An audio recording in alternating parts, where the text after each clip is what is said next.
যদি সবাই ফিরে যায়, ওরে ওরে ও ভাগা সবাই ফিরে যায়, যদি গহন পথে যাওয়ার কালে কেউ ফিরে না যায়, তবে পথের কাটা তুই রক্ত মাখা চরণ তলে একলা দলরে, তুই রক্ত মাখা চরণ তলে একলা দলরে, যদি তোর ডাক শুনে কেউ না আসে তবে একলা চলো রে।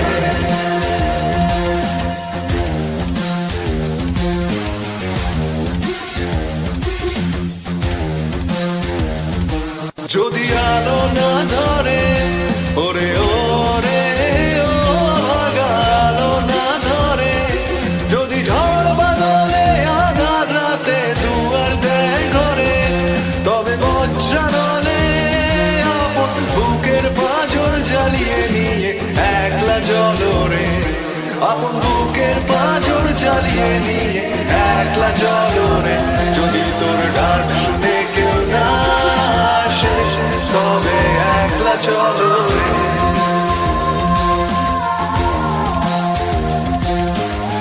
একলা চলো, একলা চলো, একলা চলো, একলা চলো রে। Hi guys, thanks a lot for joining this live stream. Today for the first time we have a simultaneous cast, a simcast with Nava Vimarsh to discuss a particular pressing topic. It's a debate. We will discuss RSS, and I couldn't put that up in the title and the thumbnail, etc., because of the heat on me. So the topic, it came up because of a person, mainly because of a video by a person called Shanmay Banerjee, who used to be in Congress, then was a BJP candidate, now is a YouTuber with about 2-3 channels. His main channel has about 1 million subscribers. He's one of those non-left news analyzing YouTube channels, okay, in Bengali. Very senior person, very respected person, etc. Now, he recently made a video saying that RSS has finally changed its stance on Trinamool. Now, we all know the accusations of the setting between RSS and Trinamool, BJP and Trinamool. RSS is soft corner for Mamta, and them considering Mamta some, I guess, version of Ma Durga, etc., or her having a really almost understandable respect for Mamta for her struggles against CPIM, her fighting and living to tell the tale against CPIM, etc. But my only qualm here is that why did it take so long to figure out that she in fact is a problem, or Trinamool in fact is a problem? And I can't be too harsh about this with RSS. I was planning to be a lot more harsh, but then I remembered that the few people that I have now come to know from RSS Bengal only, from all the book launches, etc., that I go to get invited to these days, they have been nothing but absolutely nice to me. And I have felt genuine affection. In Bengali, I would use the word sneh for me. That in simply the body language, the vibe that they give me, the way they ask me how I am, etc., and how they keep in touch, I get affection. I sense affection from them.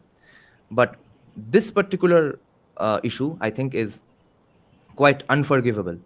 So we got our resident RSS defender Bhupenda to defend RSS, and he's going to be the third person to speak on this. First, we'll go to AcademicMan as well. So, AcademicMan, firstly, I have 3 questions for you. One, do you think this was bound to happen? Do you think this is a forgivable crime by RSS, that they took about 15 years to realize that Trinamool is as big a problem as CPIM, if not more, that Trinamool is anything other than a communist power? Or were they bound to think of Trinamool as a little better than CPIM because of their obsession with Durga Puja committees, etc., and making temples here and there? And thirdly, do you know too many people from RSS? What's their organization like? Is it mainly full of bhalo kakus only, or are there as corrupt assholes as any other group in RSS as well? Okay. So, firstly, welcome everyone to Sasta Taliganj MCU. Okay. Okay. Having said that, uh, let's focus on the few issues at hand. So, is the RSS friendly with TMC, or does the RSS have a soft spot for TMC? What are the evidence? Okay, first let's talk a bit about some of the evidence that we have. So when Mohan Bhagwat ji spoke on Manipur and other issues, he often does not talk about Bengal. Okay, not openly at least. Okay, number one. Number two is we see that otherwise where the intellectuals affiliated with the Sangh have commented on issues regarding even BJP, Congress, CPIM, often TMC is missing from these accusations and discussions. BJP has been accused many times by the RSS of many things, but TMC or Bengal strangely is missing sometimes from the the discussion. Now, it is not. It is weird that that Bengal is little discussed in the country, where people talk about Manipur and many other things, Gujarat riots, Manipur, this, that, whatever, where every panchayat election, 100 people are dying, all that stuff. So, having said that, be it the Delhi media, be it national parties like Congress, BJP, or even NGOs like RSS and all, whose Karyakartas have died, by the way, in Bengal, it is surprising that people don't tend to talk about Bengal enough, what I say. Okay. So, having said all that, there is some prima facie proof that may be prima facie only that the Sangh has some kind of soft spot, allegedly soft spot for Mamata Banerjee or TMC. Now, your question is whether it is a crime or whether it's not a crime per se, whether it's a good thing or a bad thing, or whether it's a pragmatic thing or a not a good thing. Okay. So I'll tell you where this makes sense. I will try to play the devil's advocate and say where this might make sense, why it might make sense. So as we know, the Communist Party is not just a party; it is a force. It's an international organization. Okay, it is not a national party like TMC or BJP or AIADMK and or Samajwadi, all this stuff. CPIM is Communist Party of India, Marxist. Okay. What I mean by this is the CPIM has a support base outside of the country as well. What I mean by that is they have a huge number of supporters, ideologues who are coming from a foreign background, let's say, and whom we have seen have the support of many players in the US and other countries which are often very concerned about democracy and minorities in India, but they are strangely silent on Pakistan and Bangladesh and all that. So, given all this, the Communist Party is the perfect, let's say, schoolboy of this kind of ideology, because the Communist Party not only presents Hinduism in a bad light, it shows that Hinduism is equivalent to fascism. It shows that Hinduism is riddled with caste and other kind of problems like sati, caste, this, that, regionalism. It is responsible for most of the intellectual decadence and the issues that we face. Most of us who are from the Indic wing, we keep talking about problems that have been that apparently are there, right, including caste and religion and all that. And majority of these narratives have been supported and funded and provided even institutional support by the CPIM and the other communist parties, okay, communists, let's say, right?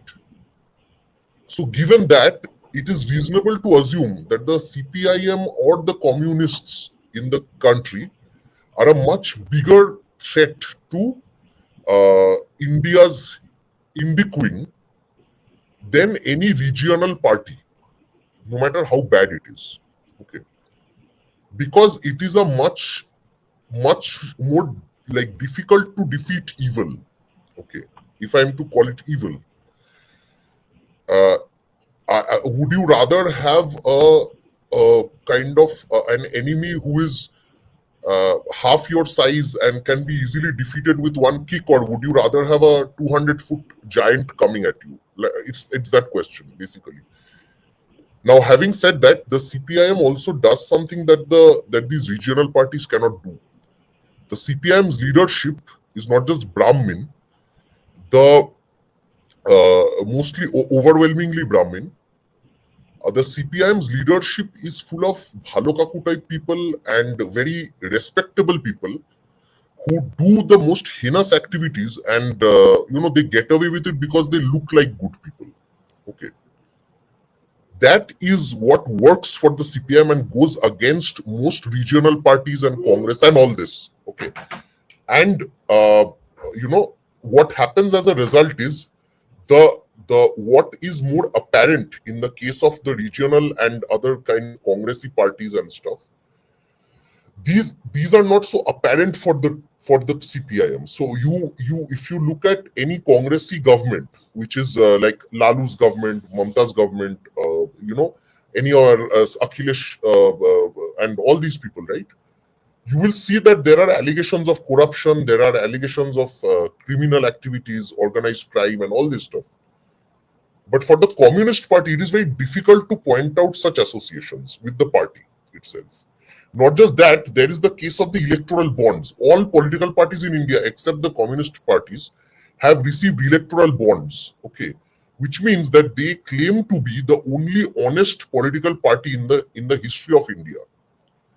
So where the BJP, Congress, TMC, Samajwadi, Aam Aadmi Party, everyone received crores and crores of rupees of what CPIM says black money from industrialists, that is not available to the that CPIM does not accept.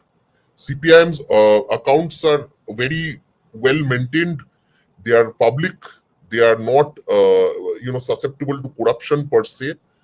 They have a very white dhoti, if I am to put it that way. They have a very clean image among people, their supporters, and even the people from the Sangh and the BJP, even though they will accuse them of doing a number of things, like appeasement, minority appeasement, anti-Hindu activities, propaganda, taking over academia, all that stuff.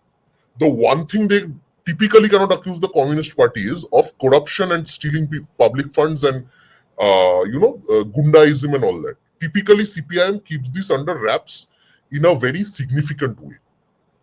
Okay. This is why I believe that the Sangh or the BJP, if the accusations you are saying are true, would prefer a party like the TMC or the Communist Party as a opposition with which they can deal with, which they have even some points of commonality in terms of ideology, let's say. Sometimes they do become Hindu. As opposed to the Communist Party, which is absolutely inherently against the very views, the very ideology, the very existence of the Sangh and the BJP. The Communist Party represents the very antithesis. It's like the antichrist of the BJP and the Sangh. So perhaps that is why there is a soft spot for Mamta Banerjee or the TMC. This is my analysis of the whole thing. Yeah, but that was not my question. My question is, why did it take them 15 years to realize that, no. Oh, okay. Yeah. Anyway, it's good that I gave that, we needed that anyway. Intro. Yeah. So now coming to your question, that why did it take them so long to realize that... Is that a forgivable crime? Yeah. West Bengal is also having a lot of bad issues, and there must be protests and there must be change. Now, it may just be that why did it take them so long? It's because, I don't know. Honestly, one thing that I've seen in recent times is that people in India, people in the rest of the country, right? I'm not a Kashmiri, I won't say people in India and people in Bengal, right? I'm going to say rest of the country. People have started speaking about the issues of West Bengal, which was very much absent in the last I don't know, 10 years or so. Okay. Yeah. Bangladesh was also an issue. I believe it was a thorn where you knew, people like us knew what was happening in Bangladesh. But because a government which is allegedly close to the current ruling dispensation and government of India generally, even under Yeah. Congress and even under Yeah. BJP, Yeah. Hmm. Hasina government was always close to India, right? So Yeah. after Hasina left, I think these issues of communal politics, communal violence, minority rights in Bangladesh, Bangladesh infiltration, all this stuff has come up in a way that I have not seen in the last 10 to 15 years at least, or maybe even before. Like before, though, we thought Bangladesh was highly secular and nice place. Okay. So perhaps there is a crisis of confidence among the people, uh, and the Sangh is trying to again address that and say that, okay, you know what, we played the secular game for a bit and it's not working out so well for us in terms of perception, and maybe they're working towards that, or because they are seeing that whatever they thought could be achieved in terms of organization and the kind of hold they have over the Hindu community, that is being eroded if you have a open border system in Bengal, where infiltration is happening every day, right? Hmm. So perhaps these are some factors that have really scared them, I guess, or they are realizing there's a crisis of image, crisis of confidence, without which, with which they can't appease, they can't keep the Hindus of India happy. So they're saying, okay, then maybe let's solve the issues in Bengal because we can. So maybe that's what has changed in the recent Okay. times. Okay, I'll save my counter arguments and counter questions for after Bhupenda has spoken. So, Bhupenda, firstly, is it justified that the RSS had, in fact, a soft corner for Mamta? And is it justified that they took 15 years to realize that the corner, in fact, is not justified? Okay, let me answer this question as much as possible. So first of all, I want to like jog your memory. Okay, 1975 when you had the emergency. I'm not getting. So when you had the emergency, correct? So and RSS actually worked with every party, including communists, to actually Yeah. restore democracy. Hmm. So whatever I have read about RSS in terms of their functioning, their political posturing, their social posturing, and their actual groundwork. Okay. Hmm. So there is a kind of a constant string of thought. Okay, that Hmm. whatever may happen, okay, we will be able to recover. Okay. Hmm. So when emergency happened, they had worked and their leadership was gone, everything was there, and they still could recover and actually became a much stronger organization. Okay. Hmm. The kind of presence RSS has post 1975 is actually maybe double that particular size. Okay. Hmm. So RSS in terms of organizational memory, correct? You have institutional memory. Institutional memory says Yeah. that whenever there is a ban, whenever there is like hindrance to their functioning, the organization comes together. It finds way to actually solve those problems and become Hmm. much more resilient at what it wants Yeah. to do. So Hmm. in now take that question in that context that like communism was something which was RSS recognized that way. Communism something which is going to destroy the whole economy itself and maybe the whole country itself.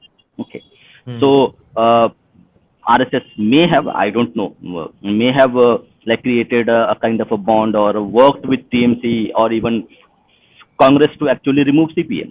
Okay, Hmm. when that had happened, okay, now uh, then like correct there and correct RSS or the BJP or the correct they know that whom they are dealing with. They already knew that the kind of culture, political culture which was there in Bengal. So there would be violence and there people will die. People have been dying in elections in West Bengal since 1977 onwards. If I want to count CPM's onset to power. So RSS say, okay, some people are dying a little bit because they already been dying. Hmm. Yeah, now coming to your primary question, is it something, can we forgive RSS for being so late to understand that now the monster that we had thought, okay, it was a benign monster, we will try to contain it, okay, we will have our own organization, and then we will be able to work with them, okay.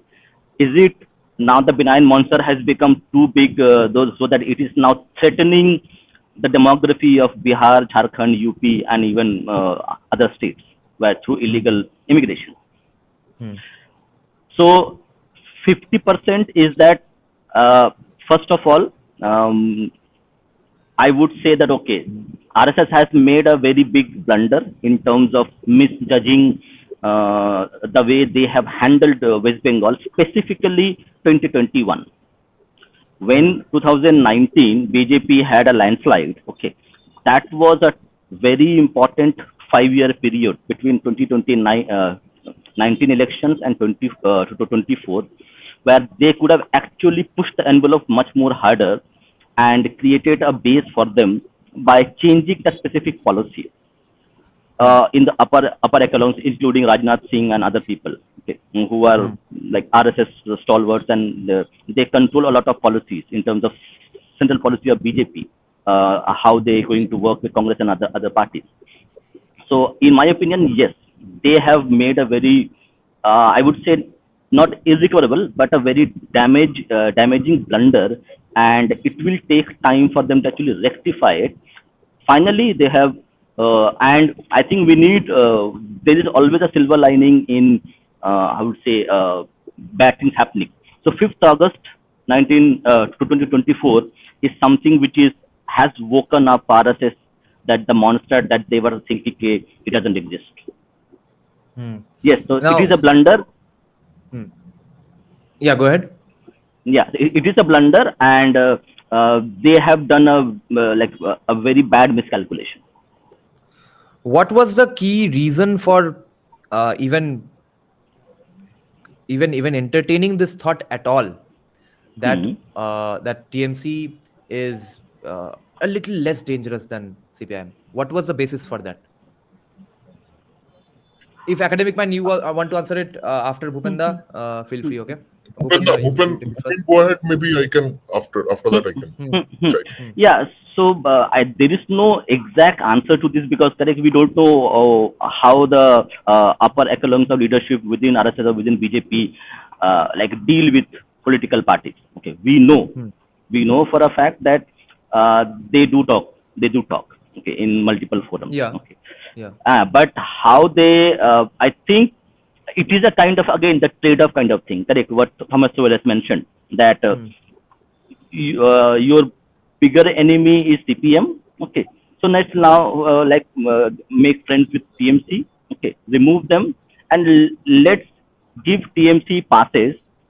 If although they are doing bad things, let's keep it there, and let's say, can we work with them? See, I have made this book here. If you see this book, okay, this book is conflict resolution. I have kept this book deliberately for that reason, for this podcast.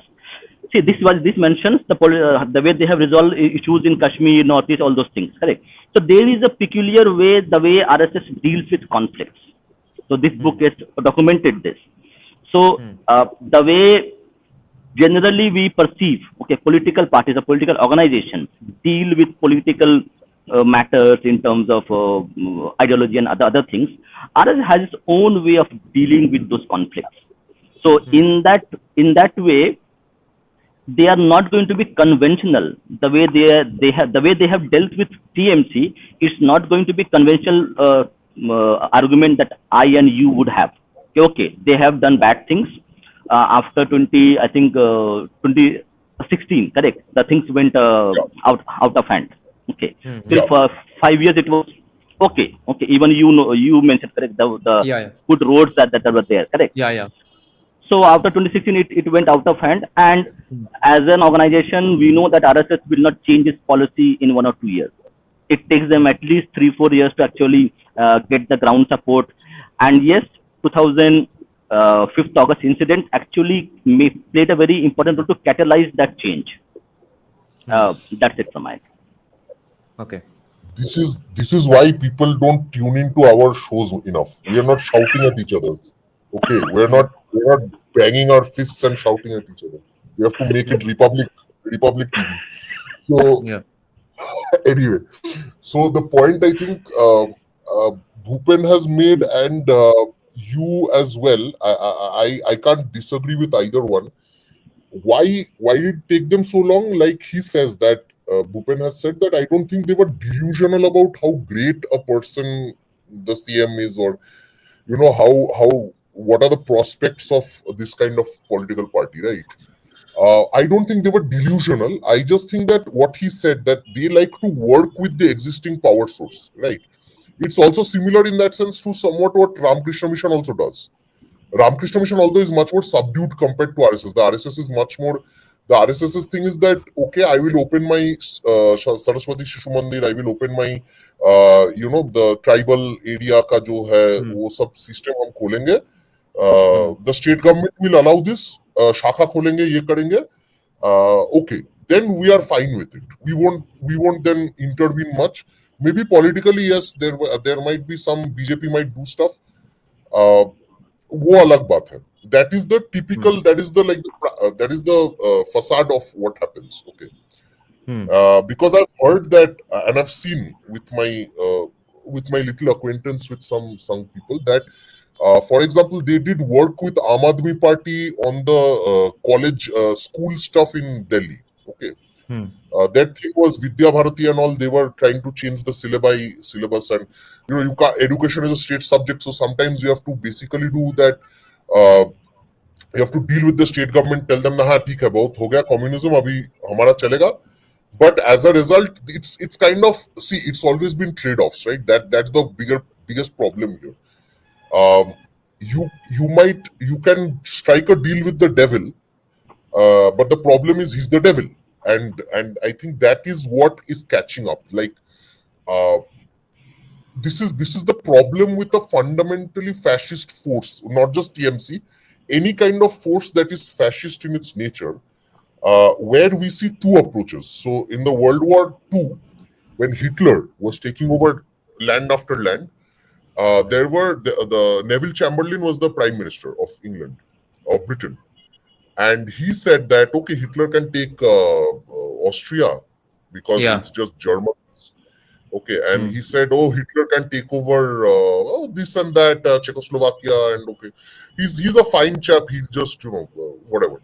And then Hitler took over Poland, and then that's when Churchill was warning them that, see, you can talk to this guy, but he's not a sane chap. He's going to take over entire Europe before you know it. And by the time Churchill took over, there were boots in Paris, like they had taken over Paris and France and everything. So the entire way of life for the European democratic powers at that time was completely threatened by Hitler's boots on the ground, by Hitler's army. Now, that is the biggest fundamental flaw I see with the conflict resolution kind of system that a moderate group has. You see, if you think that you can bargain with people who are fundamentally trying to destroy your way of life, then you can't deal with them after a while. It's just impossible. And if you do, you will lose in the long run. Number one. Number two, was it possible for the Sangh to actually come in, Sangh and BJP to come in and do proper electoral politics in West Bengal?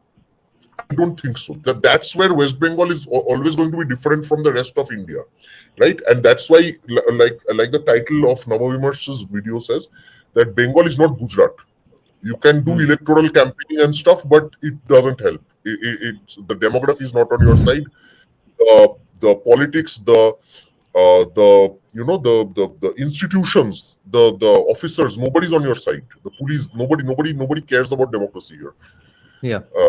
So having said that, that is the biggest issue with a state like West Bengal, where you cannot have the conventional mode of politics, conflict resolution, any kind of activity that you would maybe, let's say, have with Aam Aadmi Party in Delhi, or even CPIM in Kerala. Although CPIM in Kerala and RSS have been at loggerheads, like the RSS and CPIM have sometime CPIM much more have killed RSS workers allegedly, and that creates a huge animosity. So I think what happened is there. So here's the thing: the Sangh has the highest number of shakhas in the country in Kerala, right? Here's the very interesting thing, that and yet the BJP is not in power in Kerala. And the Sangh shakhas came at tremendous personal cost for many people. Yeah, of There's course. a man whose legs were chopped off. Okay, Yes. that kind of thing. That is fairly common in the RSS CPM war. Yeah. With Mamata, I think they used their brains, and they were like, okay, so if I go head on against CPIM, I am going to get screwed badly. Yeah. But Mamata, as far as I remember, Mamata till 2 years ago was saying, maybe even a year ago, she was saying RSS is good, BJP is bad. Modi, Bhagwat is good, Modi is bad, Amit Shah is bad. Okay. So Mamata says this. And honestly, she has had the weirdly Mamata Banerjee. This is why I can't tolerate these kind of Congressy parties. They have no ideological consistency. Okay. So this is like Rajiv Gandhi. पहले शाहबानो कर लिया, फिर राम मंदिर का ताला खोल दिया. Okay. They think that if you appease both sides, you will be loved by everyone. Okay. And you will get votes from every side. Now that doesn't work. In the long run, that doesn't work, which is why the Congress is unable, which is why the CPIM and BJP are always more successful in their whatever little they do compared to Congressy parties. Congressy parties are very kind of like, they're very flimsy in terms of ideology and what they want. But nonetheless, overarchingly, we have seen that because of the organizational power of peacefuls and other so-called minority groups, they are able to influence and because of the global support, they are able to influence these Congressy parties much more compared to the Hindu community. So if I am a neutral observer and I see that, okay, the TMC is saying that, okay, I will allow RSS and sometimes I will allow Hindu Sangoti and all to do some shows here and there, to do some programs.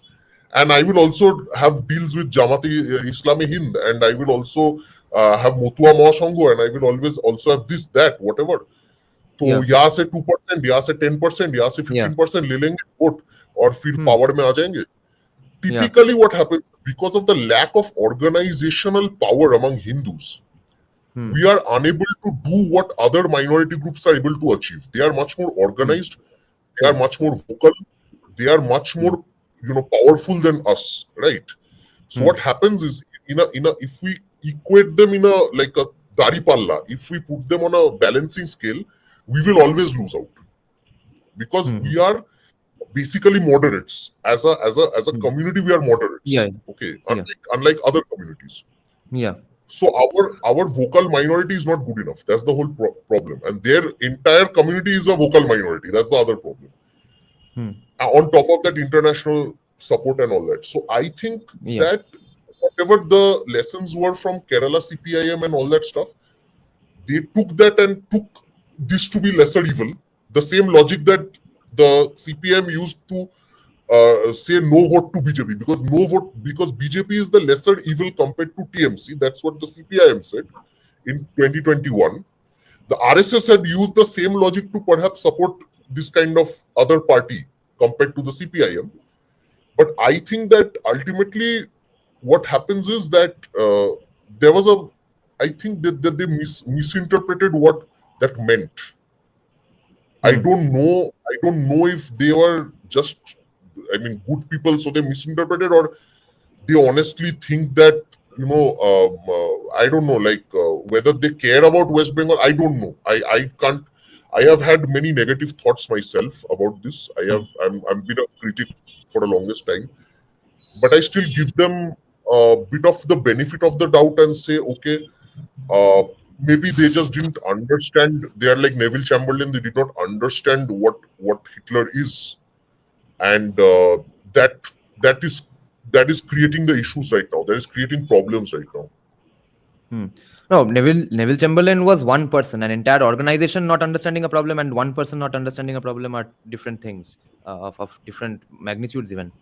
Bhupenda, firstly, do you think RSS would have the same soft corner for Trinamool, or this trade-off excuse with Trinamool if Trinamool Congress had if Trinamool Congress's name was All India Trinamool Congress bracket Marxist?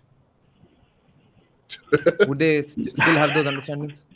No, no. So the correct, like, see, I will give you one more example. Correct.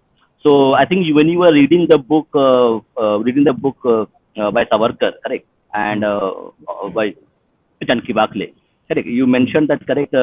Like the British intelligence was quite concerned about what RSS is doing. Okay, by putting its people in many places silently, not doing and not doing upfront.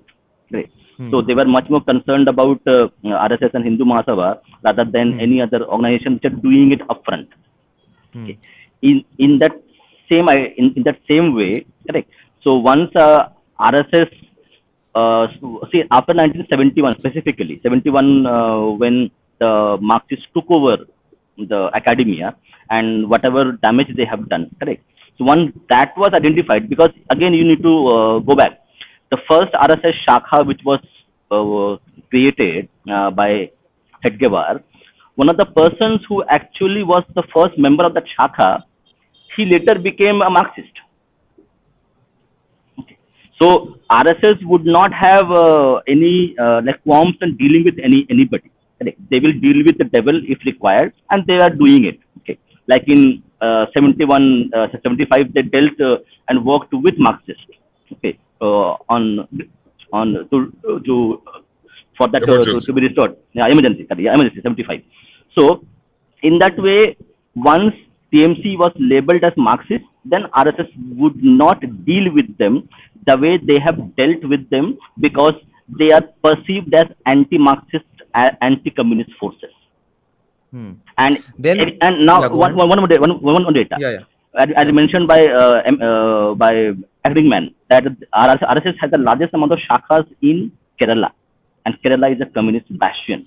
So you can see the organization's energy is being put in to counter the communist propaganda, the communist ideology in Kerala, but they don't have anything that in any other region. So that shows you, calculate, communism is an enemy which has been marked, and they are going to work to defang it by 1,000 cuts.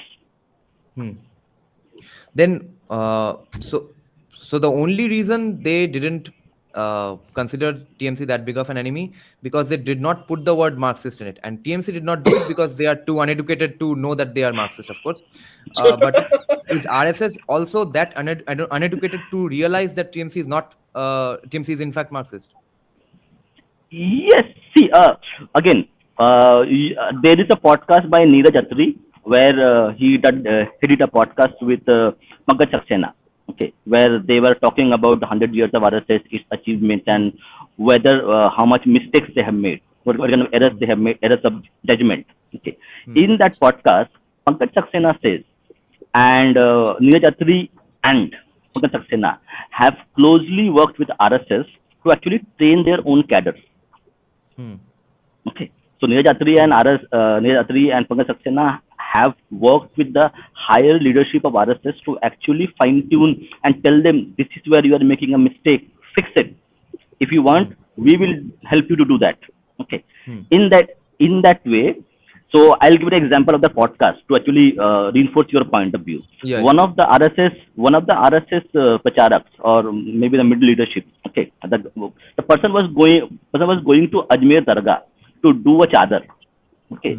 And NEERAJAN talked to him and said, okay, I am going, that he's saying, I am going to Ajmer Dargah to do a chadar, to give a chadar and do what they do. Then NEERAJAN talked to him, then phone was cut. Then he thought, okay, is this correct? People don't know what that Dargah stands for in terms of the Sufis, what they have did to Hindus. And RSS is a Hindu organization. How an historically illiterate person can be that he goes to Ajmer Dargah and does the chadar thing. Again, he called him back. Okay, I might be hearing wrong things. Again, he called him back to confirm Yeah. whether he is going to Dargah and do the chadar thing. He says, yes, I am doing it. So, to reinforce your point, this is how illiterate historically the RSS is. And that is documented. You can watch the podcast. Then I'm absolutely wondering right now. Then why such an obsession with hating Marxists? What exactly is the disagreement with Marxists even? Because they couldn't realize based on data that Trinamool is Marxist. Their integral humanism we know is Karl Marx would celebrate it more than anyone else. Then what is the problem with Marxism? I think I have not done that research or study on that, but from my perspective, the kind of violence which was used against RSS people by the Marxists particularly, that is something maybe one part of answer to your question. Ideally, see, even RSS will work with the worst ideology if it's not violent, if it's not something which is going to close 60,000 factories. The problem is that RSS wants a holistic growth of Indian economy, Indian society. When CPM closed 60,000 factories in West Bengal and broke the back of East India, that is something RSS would not tolerate. And it will become its enemy. And Trinamool is less violent than CPIM or more violent than CPIM?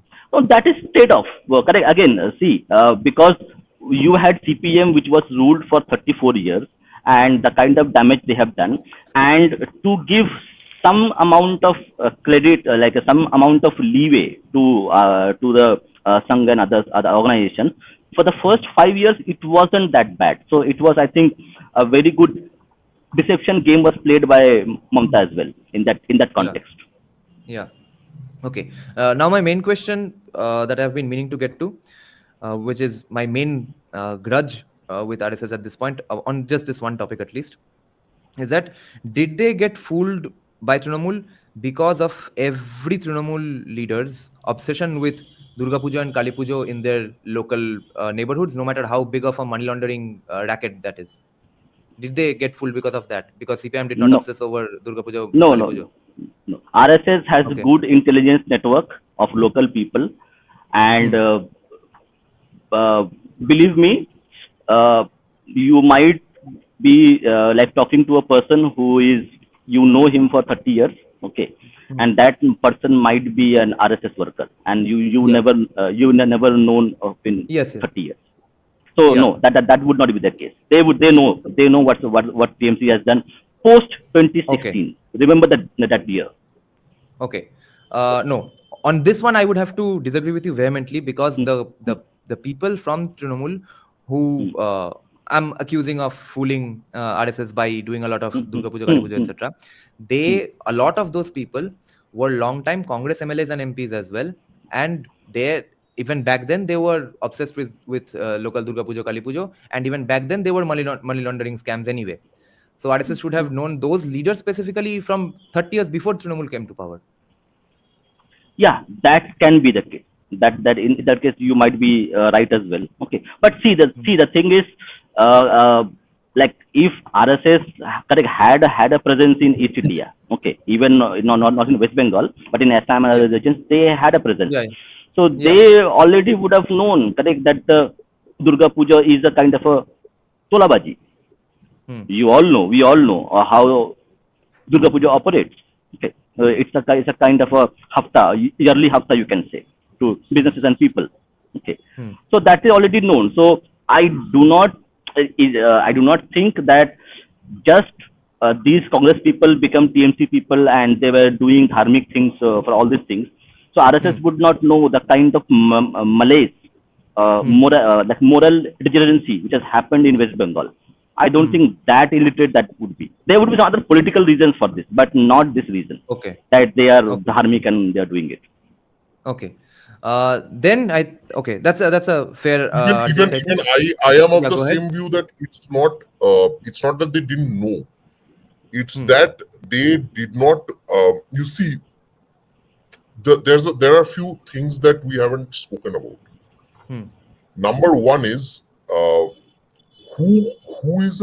what is the TMC's organization run by? Now, if you remember, it is run by a group very different from the CPIM originally. Like, who were the supporters of TMC, who campaigned for TMC? These were extreme left activists. Okay. They are the ones who have given intellectual cover fire. They have given organizational strength at times. Many of their own cadres have become MLAs and ministers under the TMC government.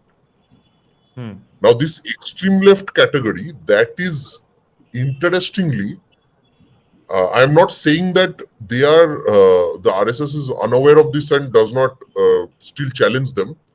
It's just these people are a different breed compared to the Bhalokaku Marxists of the CPIM. Okay. These people want to outright destroy the fabric of this country. Okay. Now we must understand that, having said that, I think that what the RSS saw perhaps in the TMC was, it was like, you see, Congress party, if you look at the structure of what Congress used to be like before 1947, Congress was basically a platform. It was like a debate stage where एक side में nationalist थे, एक side में थोड़ा leftist socialist थे. That's what Congress means. Yeah, it's a Congress. It's a congregation of baboons, basically. Yeah. Now the thing is that I think they thought that this is like a lobby where, matlab, if we can talk enough, we can get in, and those guys are also in. Perhaps there is a bargaining chip we can bring, maybe more shakhas, more schools, and they can do whatever crap they want in some parts. We can do crap in our parts. That kind of stuff, I think that was there. But I think there is a utility of the TMC that we are missing. That is very interesting. For people might think that, okay, TMC ka kya utility ho sakta hai? The TMC has completely destroyed the facade of the Bhadralok, if you think about it. The TMC has destroyed the image and the power of the Bhadralok like nobody else. The Bhadralok, the BBKs that we keep talking about on every channel, we have to understand that this group is extremely powerful. Okay. Yeah. And they are in positions of power in academia and arts and culture and even as bureaucrats, right? And Mamata Banerjee has successfully destroyed them completely. In fact, if anything, I give Mamata more credit than BJP for raising Hindu consciousness among people. Matlab that we are Hindus. We had forgotten that for 34, 40, 50 years. Okay. Mamata Banerjee, by doing whatever she does, has actually made us aware that, oh, shit, I'm a Hindu. This can happen to me. What's happening in Bangladesh can happen to me tomorrow. Okay. I will credit her with that. This is an unintentional effect. Perhaps she did not intend that. But Jobio, it's like a B-grade, C-grade movie. You end up laughing at it, but you get a comedy out of it, right? You get something.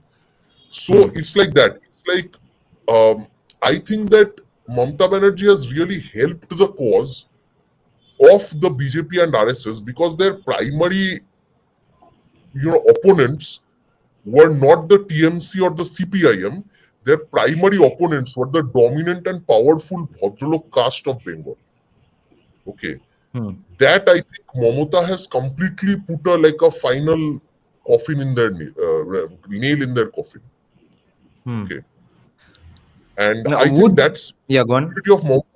That's one utility of Mamata Banerjee that we completely overlook. Most of us. What that she was bad enough to convince people that they need to vote someone else. That was the utility. Not just vote. You have to understand that the Bhadralok is a joke, right? Like in the last 15 years, BBKs are becoming a joke. They have some power in Calcutta, but they have lost most power in rural Bengal.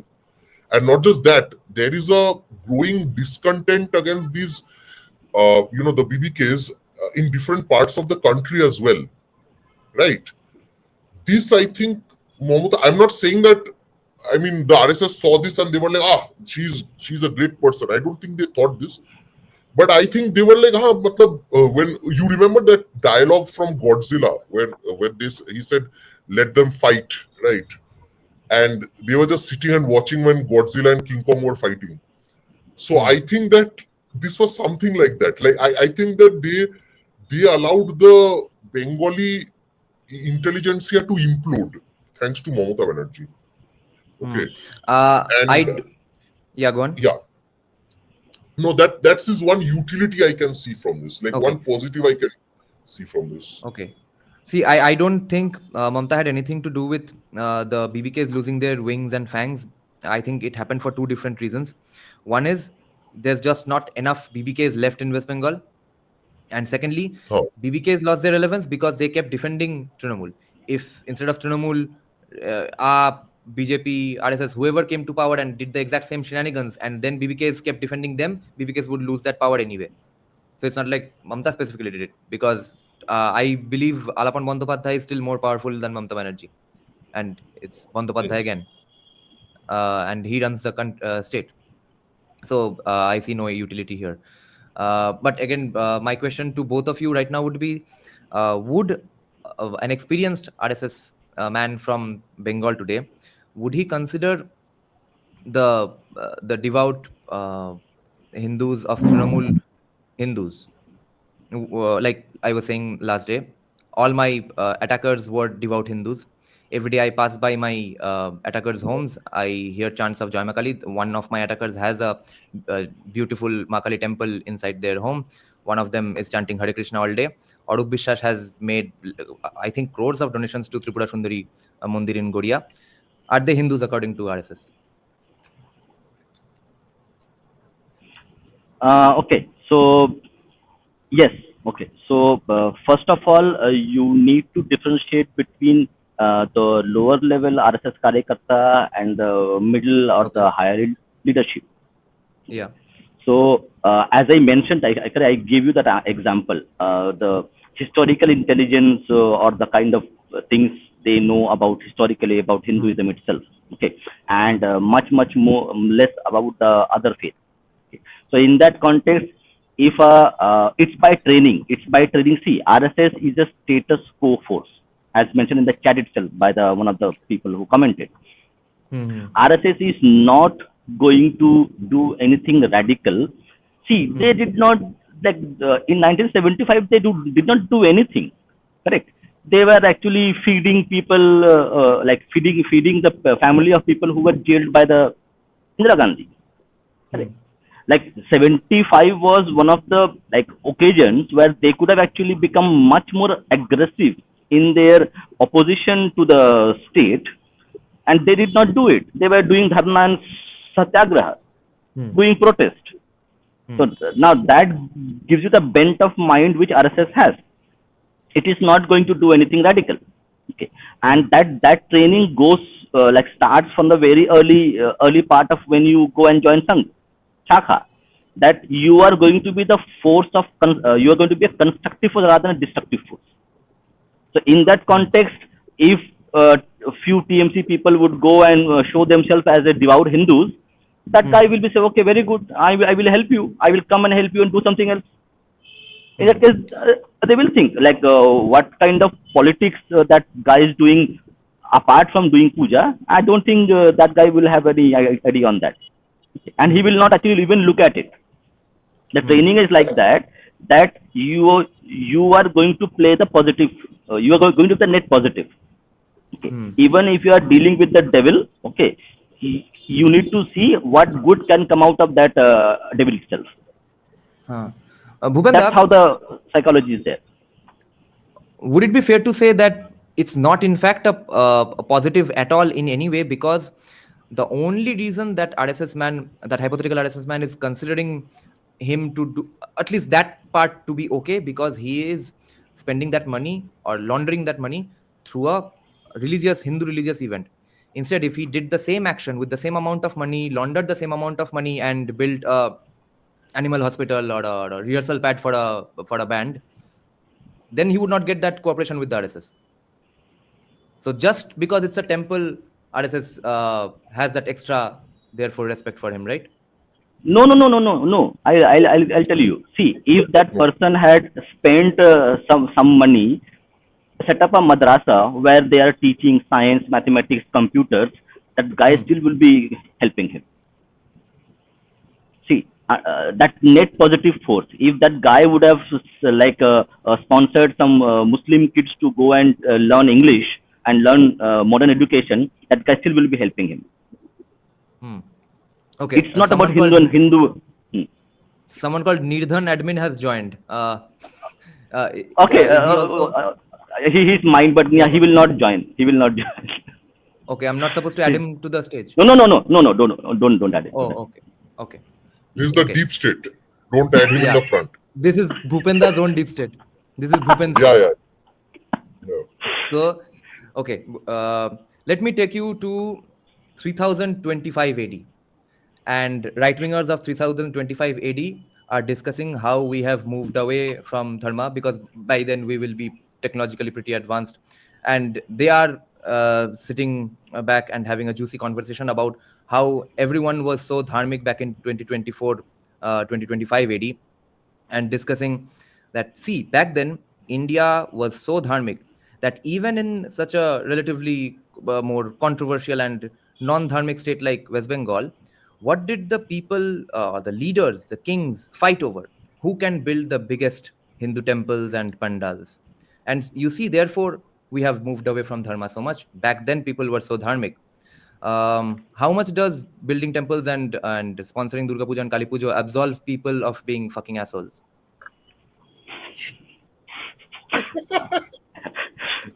AcademicMan, you go first. Go. Okay. ये सवाल थोड़ा personal था. I have skin in the game. I have skin, bones, and tendons in the game now, so everything is personal. I think that this mentality is largely reflective of majority of the Hindu community. Okay. Yes. Where Hindus are basically fooled. Most Hindus are, they fall for this thing. Here's where the utility of a party like Hindu Mahasabha comes. Where the Hindu Mahasabha's actual vision was quite different. It was like a much more aggressive version of the BJP we see right now. Okay. Abhi ye BJP ko log aggressive bolte hai, to Hindu Mahasabha was this on steroids, basically. Yeah. Right. Yeah. But I think that I think Bhupen's point is very important here, that the Sangh is basically a reflection of the Hindu community. It is very difficult, which is why Hindu Mahasabha also never became really mainstream. Like, if you think about it, like Hindu Mahasabha also had to align tactically with the Congress in order to win elections from time to time. Matlab, ek time pe Hindu Mahasabha was basically the vocal minority we keep talking about. They used to shout and Congress got the votes. They shouted कि Congress को vote डालो, Muslim League को मत दो, इसको मत दो, Communist को मत दो, Congress को डालो, because we need to survive. We need to get the partition and get a Hindu homeland. That kind of stuff Hindu Mahasabha did, but Hindu Mahasabha never became the dominant force in this, dominant political force. It was like Anushilan Samiti 2.2, kind of like that. Okay. But that's the whole problem. That's the whole problem, I think, that plagues most Hindus in the entire country, is that we have little sense of history, and we have little Shatrubodh and we have little Swayambodh. Okay. We need, like, we had to wait for 70-80 years to watch a movie like Kashmir Files. Abhi Bengal Files, a lot of Hindus are protesting against Bengal Files. Right? Yeah. And what did I tell you? Bengal Files is still more legitimate compared to Kashmir Files, because there has been a lot of writing by the left on Bengal partition, right? That is the only reason that some even top English YouTubers are saying कि हाँ ये film ठीक ठाक है, थोड़ा ये खराब है वो खराब है, but overall it's a good movie and stuff, and it does not do propaganda. But ये बनाने में it took us 70-80 years to get a Bengal Files. So this is also, I think, RSS also reflects the general lacuna of the Hindu community. And I think that I think that the incremental changes they are trying to make is also very characteristic of Gandhian non-violence. अभी you can't fault them entirely for that because the BJP's मतलब जो BJP का जो वो है the main founding document of the BJP lists their ideology is Gandhian socialism. Yes. Yeah. Gandhian secularism, Gandhian socialism, Yeah. and stuff like that. Yeah. So this is, I think, a general problem with us as a community that we aren't really a community. We are becoming a community slowly because we are being attacked on every side, like the Jews. The Jews were highly, they were spread all over Europe. They weren't really in one place and stuff. When the Holocaust happened, they realized that this can happen to us anytime. So they built their own country and came together. But before that, more than 6 million Jews had to die to get that thing, right? So that's the bigger issue, that because we keep forgetting the let me give you I'll complete this sentence and I'll give you guys one case study. Okay, so we keep forgetting our Holocaust, so we keep forgetting Shatrubodh. Okay, I'll tell you what happened right after partition. The refugee colonies in Bengal, they were overwhelmingly supporters of Hindu Mahasabha. Okay. This is, I know that Neerajan knows this man, Megademic, whom you call, right? Yeah. So Megademic told me these stories that, and he's a great scholar, by the way. I wish he could come on the show, but won't because he has, whatever. He can't, he doesn't get support from anyone. So anyway, he's a great scholar. He told me that overwhelmingly, the Hindu Mahasabha's primary support base used to be these refugee areas, and before that it was in Borishal and Bangladesh. Okay, now present day Bangladesh, right? So Hindu Mahasabha was basically a Bengali party. If you think about it, it had two primary branches, one in Maharashtra because of Savarkar and one in Bengal because of Shyama Prasad Mukherjee. The day Shyama Prasad Mukherjee was murdered, because I know he was murdered, he didn't die of natural causes. When Shyama Prasad Mukherjee was murdered, they held fast for two days or something. Okay. Because they were flabbergasted by the death of Shyama Prasad Mukherjee. So what happened is that the refugees, despite being overwhelmingly Hindu Mahasabha supporters and all, the Hindu Mahasabha's priorities were not so aligned with their struggle, the refugee struggle. The Communist Party entered because of that. The Hindu Mahasabha was debating whether it should become secular. I also think that this one had a point. Like Shyama Prasad Mukherjee had a point. He said, "Ki abhi to ho gaya hai, partition वगैरह सब हो गया है. So let's get in some Muslims and Christians as placeholders, जो BJP अभी करती है. Like get a Shahnawaz Hussain, get a Shehzad Poonawala, and मतलब बाद में वो they will be useful for us." Yeah. So the Hindu Mahasabha said that no, we can't do that. But Shyama Prasad therefore founded the Jan Sangh. He got out of Hindu Mahasabha and founded Jan Sangh. Okay. On top of that, because of Gandhi's वो जो गांधी का दो accusation था, that also allowed the Congress to ban Hindu Mahasabha at a very crucial period. Okay. So these factors coming together, the refugee population of Bengal actually came closer to the communists who said that because they are poor, we will give them land. So tabhi tumhara main, the refugee category, they were so poor, they were like basically, let's just go for the CPIM now. Okay. That's how the Hindu Mahasabha voters became communist voters. Because people were so freaking poor, and because after Gandhi's death and all these, these discussions, the Hindu Mahasabha basically became irrelevant, right? Mostly in all of India, the Hindu Mahasabha's base was destroyed, and then Deen Dayal Upadhyay was also killed off in a very strange way. Yeah. So a lot of the top leaders of the so-called Hindu parties, except people like Golwalkar and all, most people were murdered or they were sidelined very, very cleverly. Through, you know how. Anyway, so the Hindu Mahasabha lost its primary voter base to the Communist Party. And the Communist Party said, Ki, we are the gods of the refugees. And then they did Morit Jhapi in 1979, where they brought the same refugees, the Dalit refugees, and then whatever they unalived the Dalit refugees, right? Yes. Using state power. Yeah. Now, this is the problem. The problem is that when we had some kind of vocal group for us, we ended up destroying the same group by voting for bloody Congress. And this is the same Congress that the Hindu Mahasabha had campaigned for in 1946. In order to show that Hindus are united, they said that, bhai, if we divide the votes of the Hindus between Hindu Mahasabha and Congress, then the Muslim League wins, right? We have to unite for the sake of the Hindu community.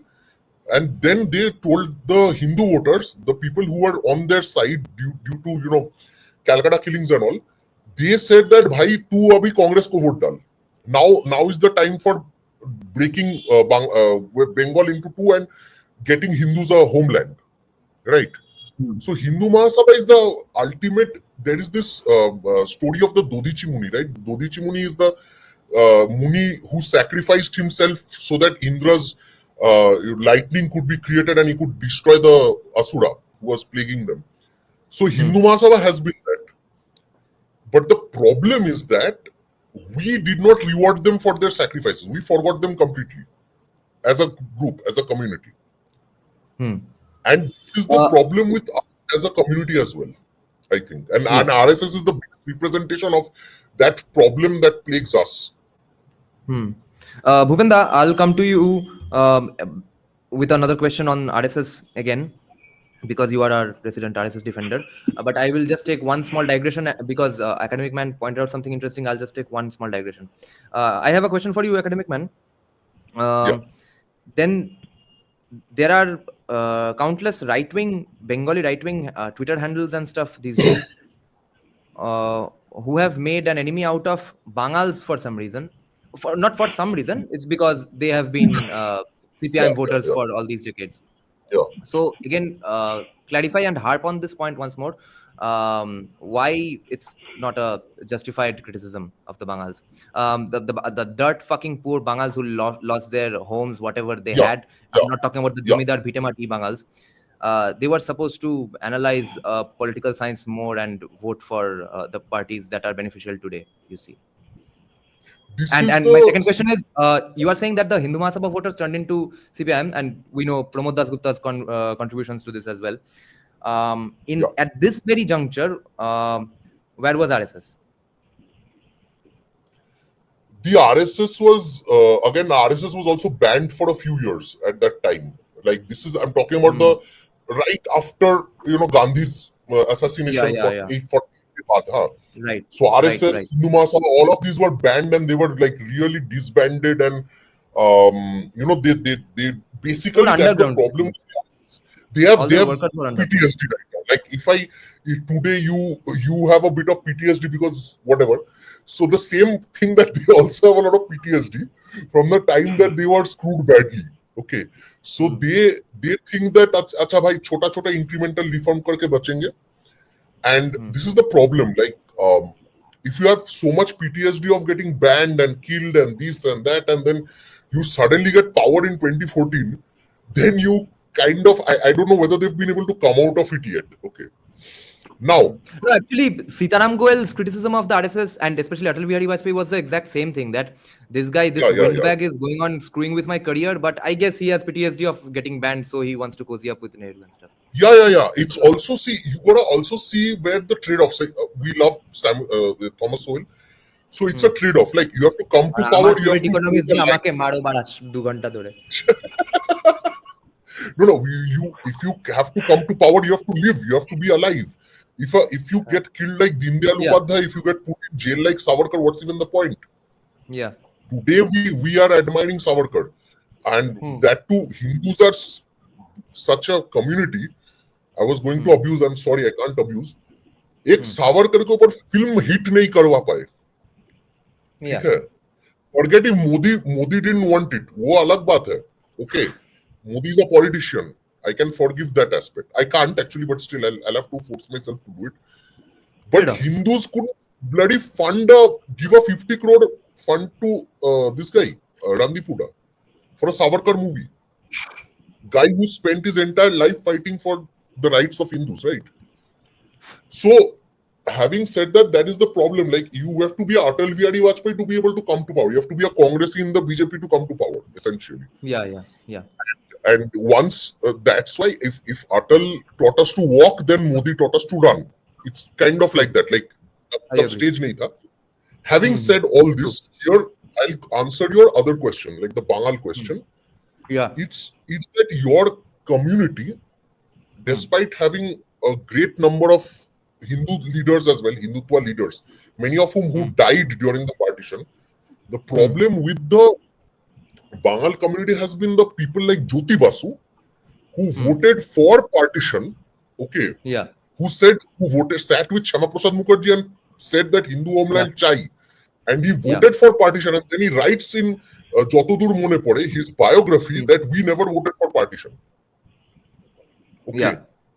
Where Buddhadev Bhattacharya says that madrasas produce terrorists, and then the second day he is made to apologize by the party ranks, which is completely full of Bangals, like Anil Bishwash, this one, Jyoti Basu, all these people. Okay, mostly Nirupam Sen, all these people.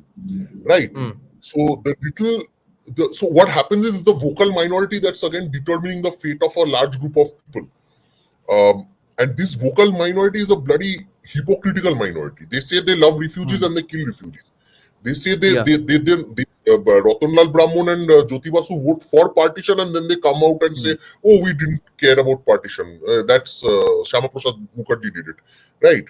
So that kind of crap is the reason that there is a perception that Bangals, and also Jadavpur University and all don't really help. Like Jadavpur University ka BBKs, they come out and say Kashmir mange azadi. So that does not help the cause. CPIM is fully Bangal, Jadavpur is fully Bangal. So where have all the ghotis gone? As Jennifer Lopez once asked. The ghotis, if you think about it, interestingly, this is the interesting part.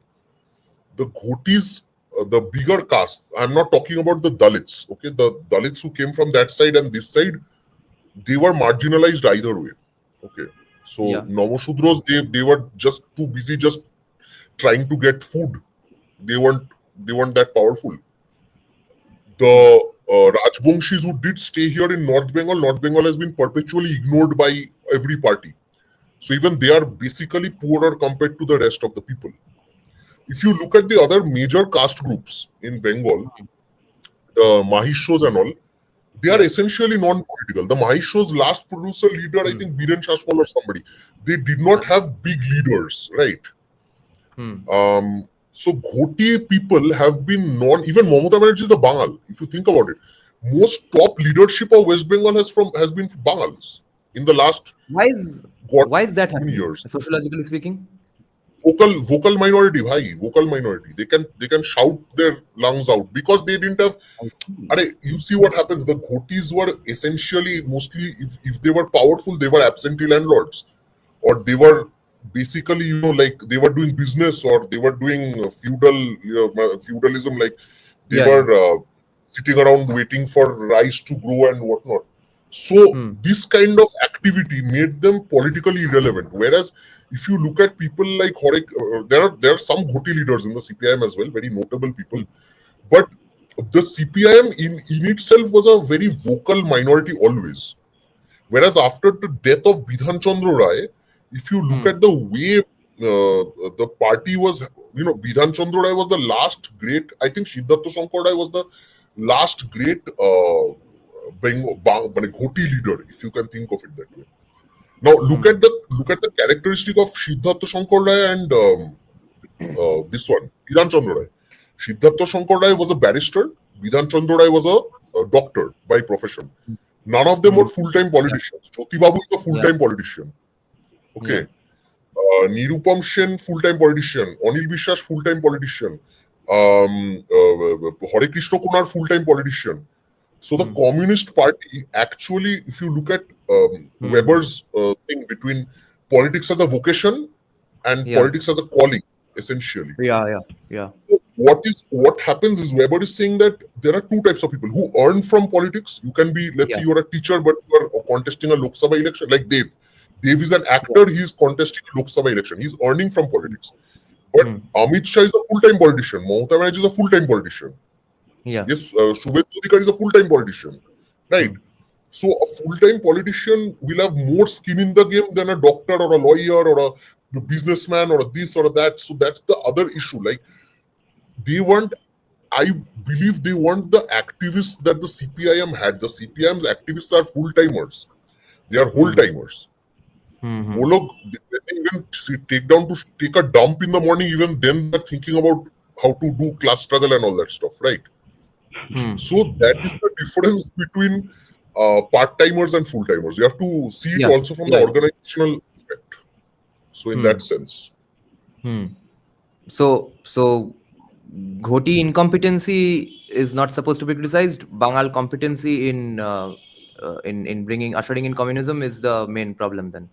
तुम लोग भाई vocal minority हो गए हो, तुम्हारा problem है, हमारा problem Yeah, नहीं because है. because there was problem nothing is none of our problem. Yeah, because there was nothing more to lose, so all of them became party workers only.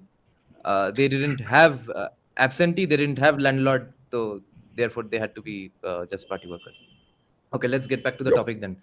So Bhupenda, what fascinating thing has now happened that has made RSS realize that no, in fact, this person is a problem and this party is a problem? 5th August. 5th August. 5th August is something which people actually do not give enough credit for. A lot of things has. See, 5th August is the like primary reason why the CAA date has been extended till 10 years to 2024 December. CAA is the reason. 5th August is the reason why you have, as mentioned by Shanmoida, about the SIR and other things which are happening. Including the law. 5th August, the Sheikh Hasina fall. 5th August. Just 5th August, you forgot. 2024. 5th August is a very important event which has happened and which created a kind of a catalyst, a domino effect, which we are seeing now after 1 year. But in my that opinion, bound to happen anyway? No, nobody knows about it. See, I have read the book of Deep Haldar where he mentions 2001 was the worst kind of violence which was done on Hindus of Bangladesh after 71. Correct? And how many people know about it? You and I know because fortunately we are doing podcasts. How many people know about it? Nobody knows. No. Exactly. So 2001, the violence which was perpetrated on the Hindus of Bangladesh, nobody knew about it. Fortunately, we know because we have read his book and we have talked to him.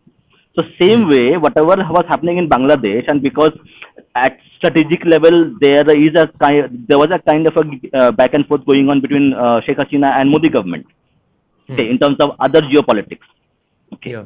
So why you think this action was not taken when she was in power? Maybe crores of people have come from here, from Bangladesh and from Bengal border, and nothing was done about it. Correct. So because there is a larger geopolitics which is going on, okay, and generally you and I will be the victim of that politics. Okay. So in that context, it has happened. So what will happen? Correct. Again, the 5th August thing is very important, which people have to remember, and all the things, the Foreigners Act, which has been now passed, now that they have become an authority. It's very important that, listen, now the Foreigners Act is an authority. They can go without anybody's approval and search and arrest people, like get hold of people. They are like ICE in what you have in USA. USA. Yes. So that is the kind of thing that has happened, and that is because that it has opened the Pandora's box. If there is a government report, there are about 3 crore or 2.5 crore people of Bangladeshi origin who are living inside India, and that is prior. And that report was published maybe 5 years ago or 6 years ago. The government knew about this illegal immigration into 2014 onwards, and there's a government data available here, but nothing was done about it because of a lot of things are happening which we don't know. But 5th August is Now, something which has created it. I think there's a fear of it being repeated in Bengal and India, more importantly. Matlab, if you did the farmers' protest successfully and you did the student protest, see, these are all test cases, right? Like you did the Imran Khan thing in Pakistan, you did the Hasina thing in Bangladesh, and then you're like, okay, so we have at least 2 crore highly motivated individuals living inside India, within the heartlands of India, where most Hindus reside, and Hindus don't have guns or any kind of organization to defend themselves. There we can easily replicate a lot of this stuff that we did in Bangladesh and Pakistan, right? So I think that aspect, that whole factor has played in, has a big role, and I agree with Bhupen that this is a big factor, because right after that you see the textbook change happened, the Foreigners Act got this thing updated, the IB CA date extended. Got extended. SIR is happening in Bihar and West Bengal, where there has been massive demographic change. Even Jharkhand mein bhi hoga kuch din baad. Maybe that's what I'm guessing. Like Jharkhand, Bihar, Bengal, these are the highly. No, it will happen all over India. Yeah, it will eventually happen all over India. Then what's going to happen is all of these things. There's going to be a census in 2027. Okay. And there is going to be there are supposed to be delimitation exercises in 2026. So you can very well imagine that this is the next 5 years before 2030 are very crucial for every political party, right? And right now, the last thing you need is some other kind of actors going in your borders and doing whatever the hell they want, right? So I think that is why they have either woken up or they were ready to wake up. They just need the coffee, whatever is the case that has happened. Bhupendra, again, I'll come back to you. I'll just make one small libertarian segue in this, which is I see a lot of misuse of that new Foreigners Act also happening because, again, almost skin in the game. I have a friend who's dating a German girl right now, very close friend. Now, she came to simply visit India at one point, and my friend met her. They fell in love, and then he convinced her to study here only. So she did another set of master's graduation here only. And now she sometimes returns to Germany and sometimes stays here. Bangali. Yes. Adam BBK. I am very BBK. Only BBKs can do Aryan invasion theory in a. Anyway. So now, whenever her visa time that criteria runs out, they leave, go for a tour in some foreign country, and then they come back again. Now, the problem is, since our law enforcers are such honest, honorable men, he gets harassed all the fucking time because of his white girlfriend anyway. So his card will get stopped every time because they just on that very day they become hard enforcers of law who decide that this guy is trafficking white women. He gets stopped on random traffic signals all the time. Now imagine how much more harassment he and his girlfriend is going to face. Okay, now my question to you is, what do you think this change of heart of RSS will entail? What are going to be the implications of this? Okay, this is to me? Yeah. To me, defender. So, okay, what is going to mean is that we have seen some precursors. Correct, we had a very successful Ram Navami processions in West Bengal. Correct, while 1 crore people would have participated. Correct, and you are going to see a lot of ground level work happening after probably SIR. once the SIR is completed, there will be a lot of ground level work. I think if you know Bhau, that Marathi political analyst, I forgot his name. So normally, Bhav Torsekar. Bhau Torsekar. So you can read his book. I think you will get a bit of understanding how RS actually works and how BJP works politically. Okay. So what will happen in general is that there is going to the shakhas are going to be utilized, and there is going to be like a kind of a door-to-door campaign which will happen.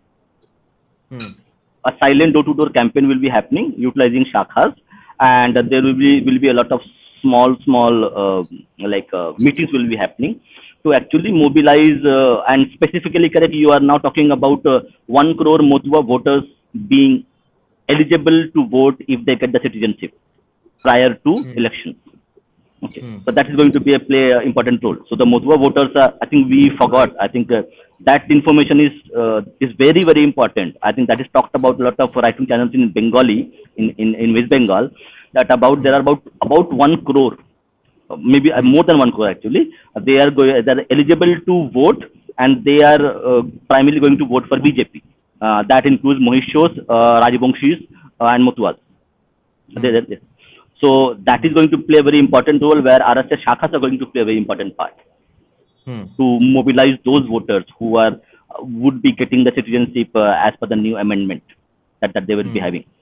So that is the one aspect, and second would be small meetings and like the way they did in Bihar, in Delhi actually, in Delhi and Haryana, the same model, probably a little bit different, but same model will be applied, where some person would come and talk to you, okay, why you are not voting for BJP? That person might ask, okay, BJP has done this.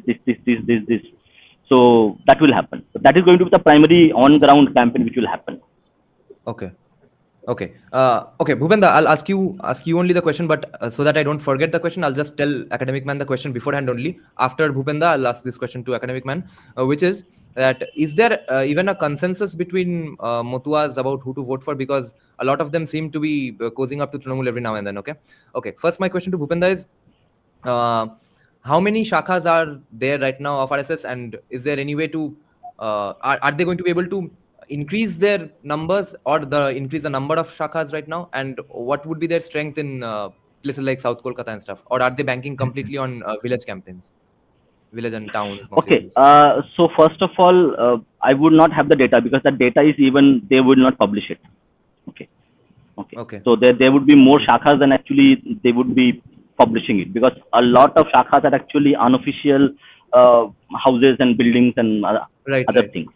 But what I can say to you is that there has been significant increase in the number of shakhas in this last 2-3 years, and a lot of people are going to be coming into West Bengal from outside West Bengal. So the number of Swayamsevaks that you will have right now, and probably double. They would double, because people will be coming into West Bengal from a lot of other places to actually do that work. So do not count the number of shakhas or the people who are already there. There will be people coming in from outside as well who would be doing that work. Right. And to organize things and all those things. Will we get to see them campaigning in places like South Kolkata or North Kolkata? No, nothing. You will not see you will see, it's kind of a man-to-man marking if you are watching football. I see. It's going to be a man-to-man marking. It will happen the way they normally operate. Okay, the way they may operate in Maharashtra, the same they did in actually Haryana, and the same is going to happen in Bihar also. जोर से बोल के सबको scheme बता दे.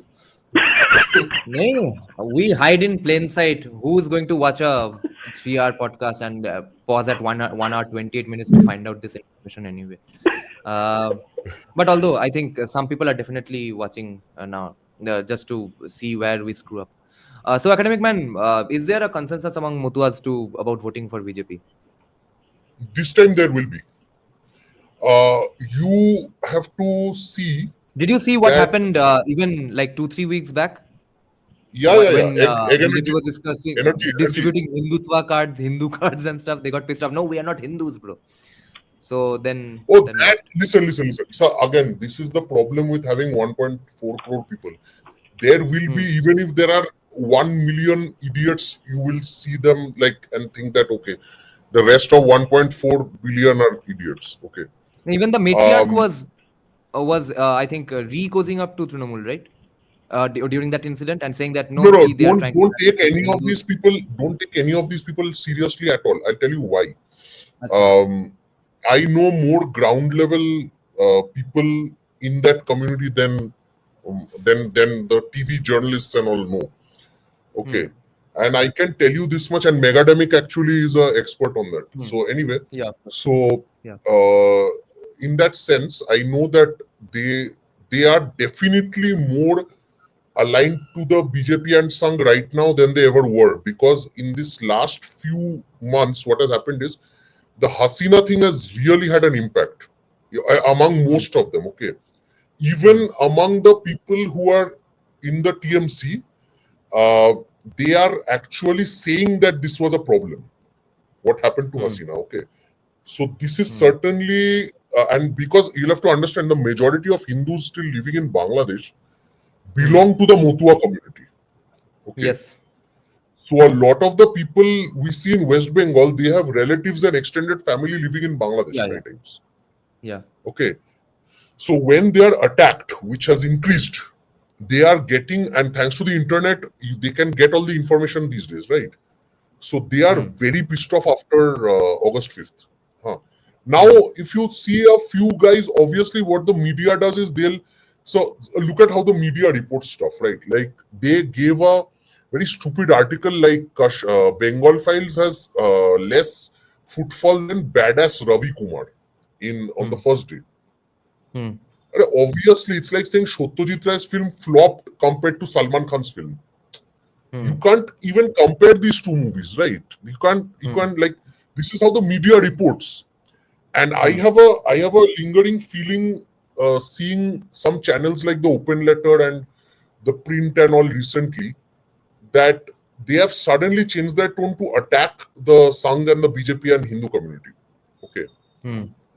So I think that there has been recent cash flow in India from and that is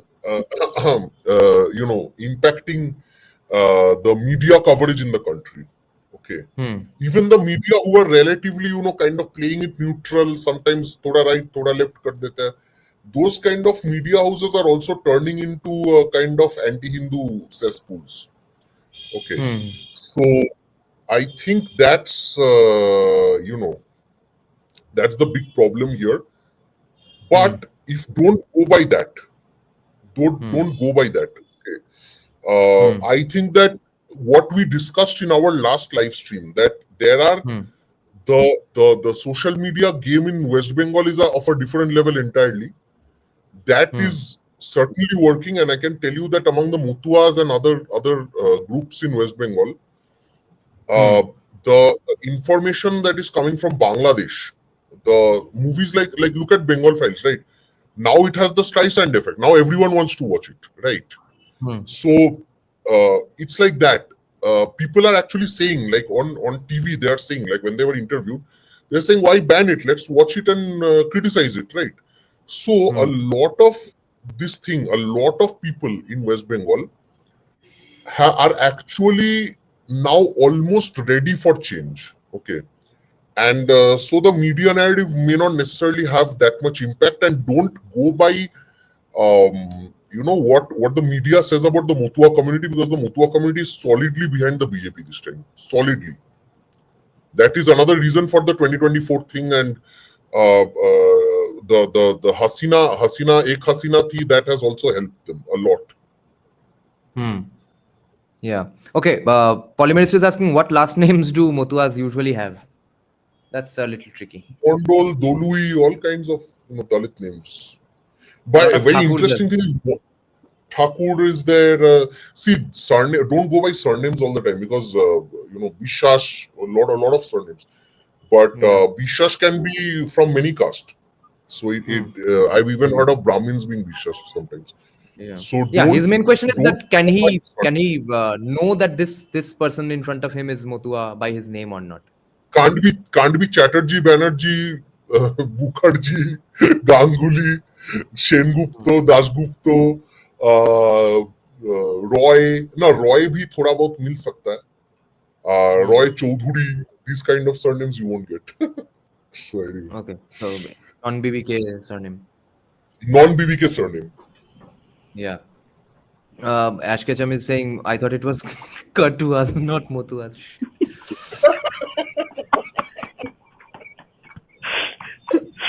वो लोग বর্ধমান भी Bardhaman Bardhaman Katwa. Yeah, Katwa as well. Okay, let's take some audience questions now. Okay, we have kind of settled the debate.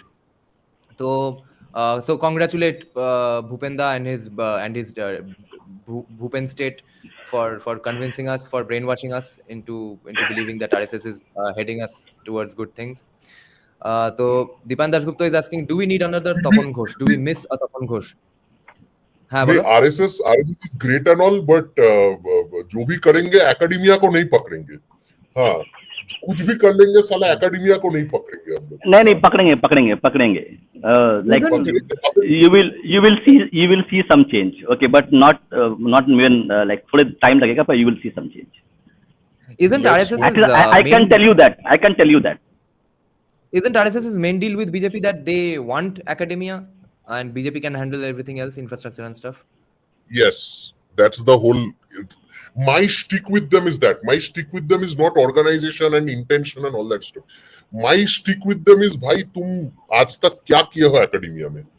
Okay, now hopefully they may have woken up after God knows how long, but that is what I expect. कि RSS, I don't expect RSS to contest elections and stuff like that, but that's the whole point. Like RSS should have worked on institutional capture, and they are still not even close to success in that one area. So that is Okay. my one Okay, criticism of RSS. actually, I have one thing to say.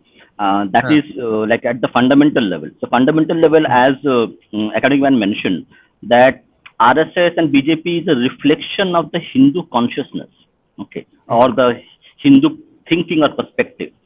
So, in my opinion, okay, the behavior of RSS and BJP is a kind of a mirror reflection of the confusion, Shatrubodh and Swayambodh, which is not, see, RSS and others can be much more aggressive, or BJP can be much more aggressive. The problem is that the Hindu consciousness is still not solidified enough to actually justify those aggressive steps, which even they cannot do this. Yeah, true. Because the people asking for fast changes and non-incremental changes are still a minority inside the BJP voter base anyway. Till today, majority don't vote for Hindutva; they vote for freebies only. Before we take They vote for toilets. before we take Dipan Dasgupta's comment, I have one other question for Bhupenda that I had planned even before the live stream, which is I had this is a sort of a curiosity-based question. That what exactly is the kind of understanding between RSS and BJP? Is there clear demarcation that BJP will do this, RSS will do this, or on these topics BJP will have final say, and on these topics RSS will have final say, or is it more of a vibe thing that okay, on this I trust you to have a good decision, and on this I trust you to have have the right decision? Is it ambiguous like that? It is ambiguous, okay, because every Sangh affiliate, okay, is technically independent from the mother organization, including BJP. Okay, there is a mechanism. There's a mechanism of feedback. So, example would be 5th August happened. So there would be a feedback given to the leadership, the political leadership, that listen, this has happened. Okay, you need to make sure that you do some things to actually rectify this specific event. Okay, and that was given, I think that was given to the political leadership, and now you see the Foreigners Act being incorporated, CA date being extended. If you remember, there was a statement from Satsang Chalak Mohan Bhagwat that the government of India is going to do like whatever can be done to actually help the Hindus of Bangladesh. There was a public statement was there from RSS. There was a press conference happened. There was a press conference done by RSS to actually address this specific issue of 5th August event and violence against Hindus of Bangladesh. That is a very rare event which happened, where RSS will not do a press conference every other day, but they did. When they did that press conference on the 5th August issue, I knew that lot of changes are about to happen in terms of optics. So And, there is a feedback go on. mechanism. So there's a feedback mechanism. So time to time there would be, and there are a couple of like political members within the BJP, okay, who would be actually doing this coordination. So there is a constant communication happening between the political leadership and the RSS leadership in terms of what's going on, how to do all those things, and it will go on, and then you will see some changes happening the way it happened. But in almost 95%, the political party is independent to do whatever they want. 5% is reserved for a first principle things. Achha. And why did Mohan Bhagwat spend 10 days in West Bengal recently? What was he up to? That's what. Yeah, that was 5th August fallout. That was the fallout of 5th August. So when you know, correct, when I tell you that there are going to be a lot of things are happening, okay, in terms of new shakhas being opened, and see, as an organization, they can focus on only like one thing at a time. So they had to actually plan a lot of things within a year, so that when the election comes, they will be able to actually make an impact. That cannot happen. That okay, the election will take place at this date. So they have to plan everything like 1 year, 1.5 years will take for them to actually get everything done, so that they will be able to actually make an impact. Yeah, fair enough. Okay, Diban Dasgupta is asking, do we need another Tapan Ghosh? Do we miss a Tapan Ghosh? What is the current status of Hindu Samhati? Can I just interject? There's a debate going on 2 minutes back in the comments regarding academic. Oh, wait, we'll come to that. Yeah, I know. I'm going to trigger you. আমি একা কেন trigger হবো বাড়া, তোমার উপর আসবে ওটা। তো আমরা chronology সমঝিয়ে একদম ওই অর্ডারে যাব। তো আচ্ছা, do we need another Tapan Ghosh? Do we miss a Tapan Ghosh? What is very difficult to answer. I'll tell you why. Because when Tapan Ghosh was alive, I admired him a lot. I also saw what he used to do. He used to actually give a lot of rallying points to Hindus in difficult areas, right? So Tapan Ghosh is a great leader. There is no doubt about it. But the one problem Wait. Just so that everyone knows about this, Tapan Ghosh was actually so far ahead of his time and intelligent about how to go about, how to actually be impactful about this, that he fucking went to the British Parliament and talked about Hindu atrocities in West Bengal, sat down with Tommy Robinson before Tommy Robinson, yeah. He sat down and did a podcast with Tommy Robinson in 2016 or 17 before anybody knew who Tommy Robinson was. You can check it out even today on YouTube. Tommy Robinson interviewing Tapan Ghosh. Okay. Yeah. So Tapan Ghosh was actually a great guy. I have nothing against it, but he used to say one thing that I used to get angry with, but I don't know, like I can't totally see the problem with that anymore. He used to say that if in West Bengal the BJP is not serious and the Sangh is not serious, then we have to take over the TMC and make it Hindu. We have to make the Gundas. One point he used to say कि गुंडा से लेके सब कुछ हिंदू होना पड़ेगा. Like every person in a position of power has to be a Hindu. He used to say that. Okay. Now, honestly, for that, this is the problem with us dealing with the devil of any form, is that imagine if you think that I will be today friends with a rabid dog, okay, and and the dog will be nice and very, very good to me, then that's the bigger problem. You can't love a rabid dog, right? I know you're a dog lover. You know what context I mean this in. Like a mad dog will bite you too. That is the Now, problem. to play Tapan Ghosh's advocate here, wasn't he just simply drawing from what he saw in the Muslim community? He was just trying to Wasn't he? extrapolate that onto Hindu community. He was just drawing from the Muslim community, right? That's how they No, operate. That everyone has to be a Muslim. that's the Gundas whole or not. point. I admired the Muslims for their organization and how they do things. They are completely, they have no shame in what they do. Okay, they are conservatives and they say, I'm conservative. Who gives a damn? I don't give a damn what some bloody academic on TV says about me. And they actually have the problem with us is we look for validation from abroad and some academic or this or that. We have so many problems. We seek validation. They don't give a damn about it. Their only validation right now, comes from the model. But at this point, Tapan Ghosh would say that since it works for them, why shouldn't it work for us? Therefore, that wild animal theory doesn't work because it's working out fine for Muslims. He wanted us to become like them. And I don't have a problem with that strategy. But the problem of his strategy was he thought that the TMC can be bargained with. That was his problem. That is the aspect that I always did not agree. It's not like I ever spoke to, I never saw him. He died before before we even grew up per se.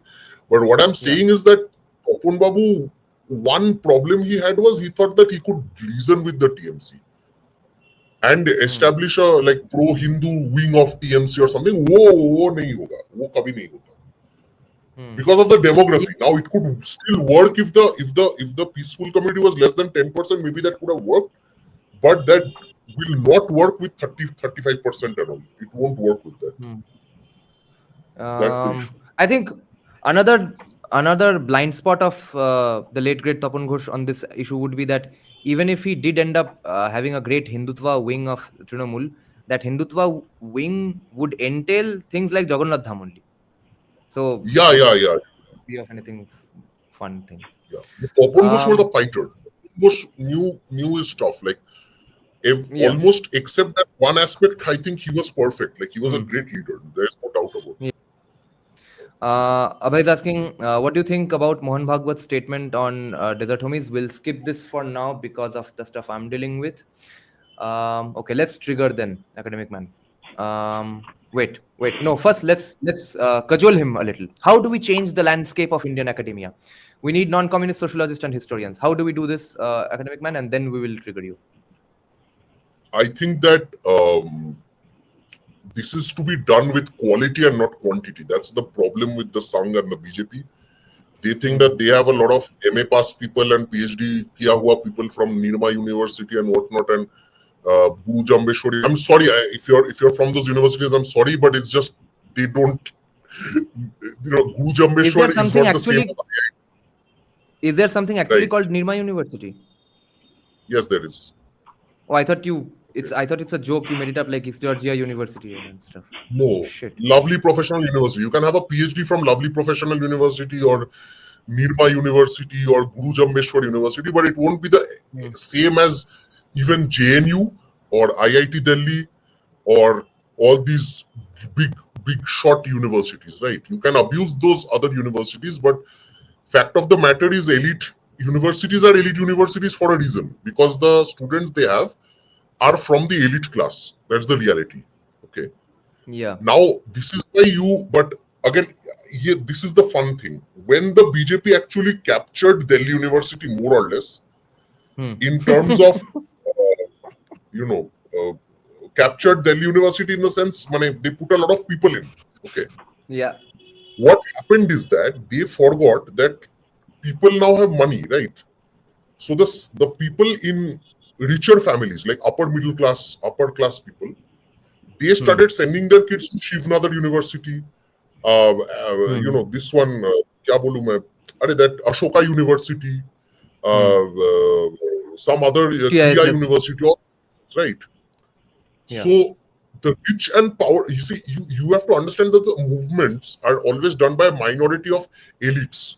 Even the French Revolution was done by a group of elites. It wasn't done by poor French people in the road. Even the Meiji restoration was done by the lower ranks of the samurai. They weren't done by poor peasants in the streets, right? So any kind of revolution has to happen from the elites, from a section of the elites. Now, if you keep alienating the elites, because if you fill up your government universities like JNU with substandard talent, and the elites know this, then the elites will go to Ashoka and this and that and whatnot. Okay, so yahi hoga. This is the problem. The left keeps getting a free pass because of this. If they had some section, like some universities or departments with dedicated people who are good, who are well published, who have degrees from foreign universities or the top Indian universities, then these people could have had a much bigger impact than 50 professors in their university, right? 50 or 200 professors in the university. Because when you see those 50 or 200 people in Delhi University, you see a bunch of average people, right? That's the whole point. That's why Anand Ranganathan, why do people listen to Anand Ranganathan? Have you ever wondered? He has a PhD from Cambridge. He can argue. He has the debating skill. Okay, he has facts. He has the talent. Why do you think? I love. Maybe I can admire a Giriraj Singh, but a Giriraj Singh won't be able to do what a Anand Ranganathan does, right? You have to understand that. So that is the whole problem with the academia. That you can put 50 Giriraj Singhs in Delhi University, then the people will see that guy and leave. But if you have 10 Anand Ranganathans or J.Sai Deepaks, and you put them in a few departments, 1 or 2 departments, and you can produce PhDs, you can produce good quality students from there, then you can create a revolution in today's day and age that you can't do with 500 professors in Delhi University. That's the whole problem. Yeah. We'll take this super chat and then end the live stream with the triggering question for Academic Man. The super chat is: don't you think rural Bengal would vote different from Atel's? Yes, but this time even Atels are gearing up. I'll tell you why. This is why Shomik Bhattacharya. This is why হঠাৎ যখন উঠলো কথা, ঠিক আছে? Yes. This is why rural Bengal and urban Bengal are more or less united at this point, and thanks to not the CPIM, thanks to the post-partition agony of people, that we don't have any caste movements here per se. So Hindus are united more or less across caste lines. Something that won't really happen in Bihar or UP, where you have to go to each caste group and kind of give them some stuff. वो Bengal में thankfully नहीं है, but not because of the communists, but because of partition actually. That's what political scientist Partho Chatterjee said. Historian Partho Chatterjee said, not the minister, the historian. He said. Okay. Okay. Now we will take M. Shastri's 2 questions and another follow-up, which is kind of relevant. So M. Shastri is saying, I have a question for Academic Man. Are the institutions still worth capturing even? Is it worth the effort to fight it rather than direct their decline? Well, directing the decline would require libertarianism. के defund करो भोसरी के defund तो नहीं कर रहे हैं, fund तो किए जा रहे हैं. Okay, where did M. Shastri's question go? He had another question. Wait, yeah. So then he says, wouldn't it be better use of time and resources to simply build a new institution instead with new norms and standards? And wait, I'll just add on another point that has come from Slevin. Wait, okay. Yeah, Slevin is saying, just because the name is funny, like Nirma, does not mean that they are bad necessarily. If we judge them, then no one will try to make new good centers of learning. So these 3 questions for you, Academic Man. I won't take this today. Today is just for triggering Academic Man. Yeah. So number 1, is the institution worth capturing? Now, hear me out. Why I'm saying Nirma University? Nirma University might be a great university. I'm not against it. But let's be realist, okay? Stop thinking about like good thoughts, okay? Tell me one thing. Would you go send your child to St. Augustine's, St. Xavier's school or college? Be real with me, okay? Would you send your child to St. Xavier's College, or would you send your child to Sri Sri Gokuldham College? Be honest with me. I'm not passing judgments here. Just be honest. How many middle class people think like this? Okay. So think about it. Number one, why I gave those examples? Because if anyone who's upwardly mobile, anyone who has a bit of money right now, if you ask them this question, they will say, without blinking their eyelids, unless they are dedicated ideologically, which is a very small minority, as we keep saying, they will say St. Xavier's. I will try to send my son or daughter to St. Xavier's College. Right. Exactly what A.K. Brahma is saying. Cultural capital of old institutions, too much to leave out. Now hear me out. You say that institution... Wait. Before Academic Man actually makes a point, let's just get very clear, because we have to make one particular important point about the context.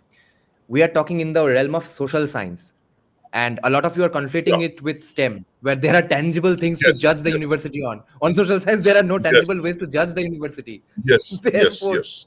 Don't talk about the engineering schools and stuff. Don't go into that debate, right? I'm talking about purely from humanities, arts and sciences, arts and humanities and arts departments, right?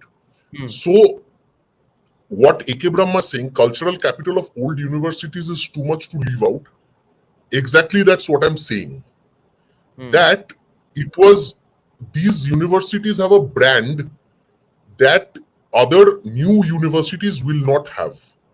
Okay. It's as simple as that. And not to mention, you guys are forgetting another aspect. Not you. I mean, when I say you, I mean everyone. That many universities abroad are now trying to open, their branches in India. So you might have a Cambridge University, Gurugram. You might have an Oxford University, Mumbai.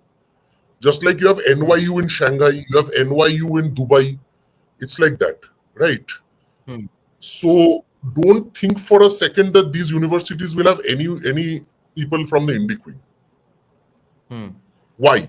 Because they will have people with foreign degrees. Because what do parents want? Let's say you have money, you have good money. You can spare 10 lakhs a year for your child's education easily. So you send your child to Cambridge University, Gurugram. Okay. वहां पे जो पढ़ाएंगे, they will all be from Ivy League universities or Cambridge and Oxford, right? When you are from Cambridge and Oxford, what do you think you've been taught? With a few notable exceptions, most people from these universities, Cornell University, Harvard University, MIT, Oxford, Cambridge, all these universities, right? These people are mostly leftists, but they have international backing. Like their degrees have a lot more value than if a person went to even JNU or IIT. Like compare a IIT PhD with an MIT PhD, right? There's going to be a difference.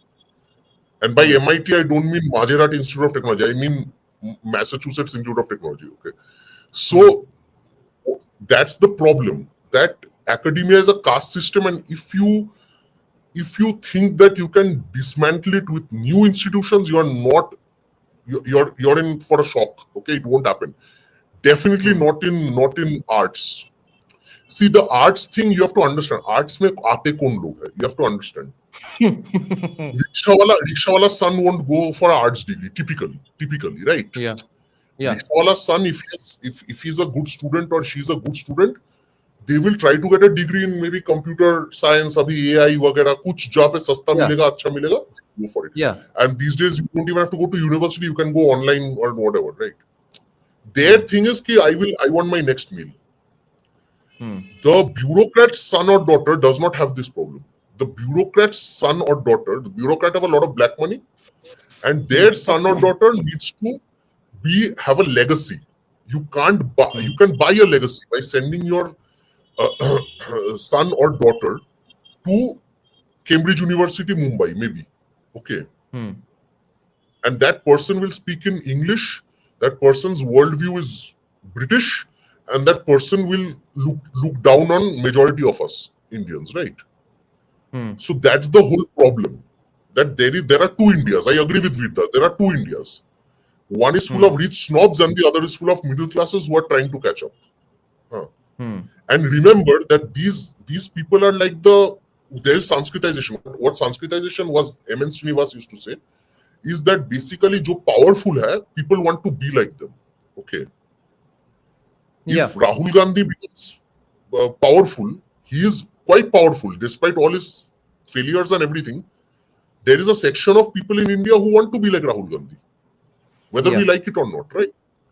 Yeah. So if you see that in your neighborhood there is a bureaucrat's son or daughter who went to Cambridge University or Oxford University or Harvard University, then you will try to emulate them. And when that person says that Hinduism is full of caste and is a horrible religion, then that has more weight. That is the whole problem of this delegitimization of academia. Now, if you think that, okay, you hear a lot of things, right? You hear a lot of stories where, ye university Trump ne band karwa diya, ye kiya, wo kiya. Has Trump been able to close Harvard? Has Trump been able to close Yale? Has Trump been able to challenge MIT? Trump kuch nahi kar paya. They have billions of dollars of endowments from foreign people. Okay. And their own pass out. Just do. Their own former students, alumni only donate so much. They are crorpatis, yeah. They have like all the top crorpatis in the world. Like, and when I say crorpatis, I'm talking about billionaires with a B. Those guys are all from Harvard, Yale, this, that, whatever. They're all from Ivy League. There's a joke about Harvard that it's a hedge fund with a university attached at the corner. Exactly. Zuckerberg and all these people, the richest people in the world, belong to these universities. They come regularly to these universities, no matter what. And if you think about it, all I'm saying is do an exercise. Go to QS. QS is the world university ranking system. Go there and Google, check out all the top universities in China. Okay. And Singapore, China, Dubai, these few places. Okay. Shanghai, China, Singapore, and a few other the global cities. Okay. Screw America and England. Forget these places. Go to just these four places. Dubai, Shanghai, Hong Kong, Singapore, and all these places. Okay. If you have these, if you go to the websites of these universities, this is where M. Shastri's last question is I'm going to make. Okay. A lot of the new universities that are established in Dubai and all these places, Dubai, Shanghai, Singapore, and all these places, they are new universities. But look at the faculty. I was going to say that. I need to add this. They're all white people. Exactly. Yes, a major thing has been misunderstood by the live chat here. Something almost everyone is getting wrong here. Because AcademicMan said that Sri Gokul Dham University and etc. People are thinking, therefore, we are looking for anglicized names and then everything will be fine. No, Ashoka is pretty an Indic name. Shivnadar is an Indic name only. Yeah. Is not the problem. You have to think of it like you were taught about the caste system. Absolutely extrapolate that fucking thing onto the academic situation, okay? Because we are talking about ritual purity. It has to operate on proximity and touch. No matter what university you create today, even if it's a NYU version in Kolkata or it's Shivnadar, etc., it has to be touched and blessed by white people, bro.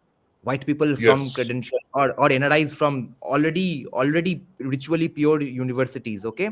Like how Bhatta Brahmins used to be taken to other temples. That's how it has to be operated, okay? If you the mistake of considering academics as anything other than Brahmins of yesteryears, you are not ever going to get the problem.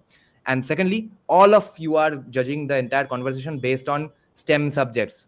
And remember, what we are talking about does not apply for STEM fields. It only applies to humanities and social science fields. None of your metrics apply to our world here. Okay, go ahead. Yeah. And if you go to these the top universities, like I said, Dubai, Shanghai, this, Singapore, Hong Kong, all these places, go to the faculties. Okay, go to arts and science. I don't care about science. Go to arts like sociology, history, literature, and pol science, and all these. Okay, Yeah, gender studies वगैरह ये भी होंगे.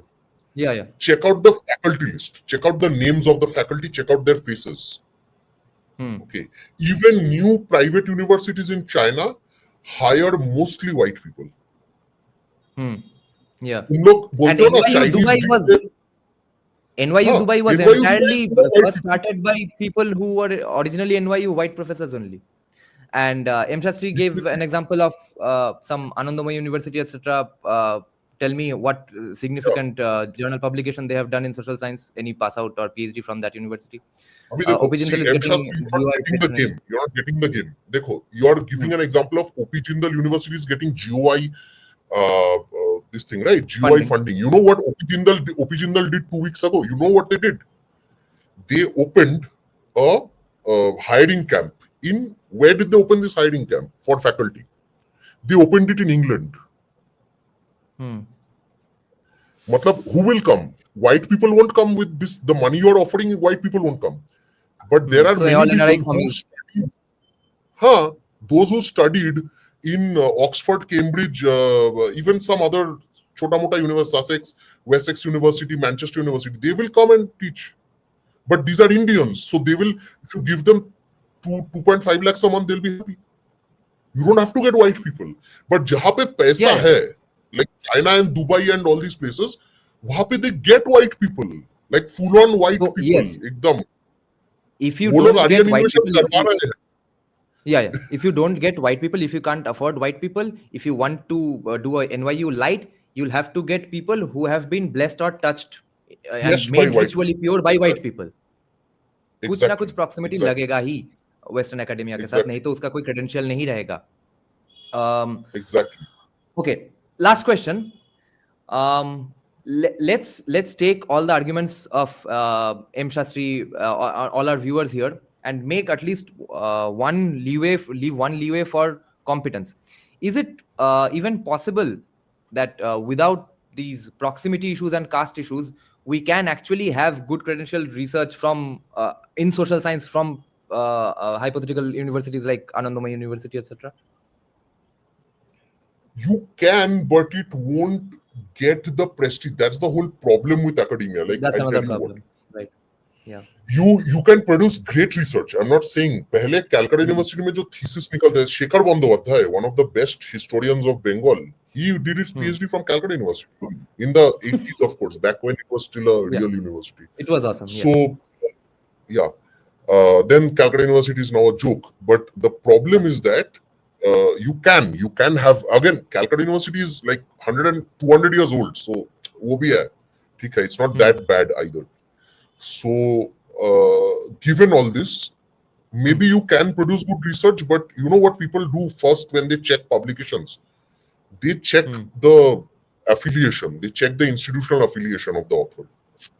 ये बहुत बहुत difficult है ये ना कास्ट, इसलिए this is why I say caste you can never finish caste. ये लोग जो बोलते हैं ना we can finish caste, you can't finish cast.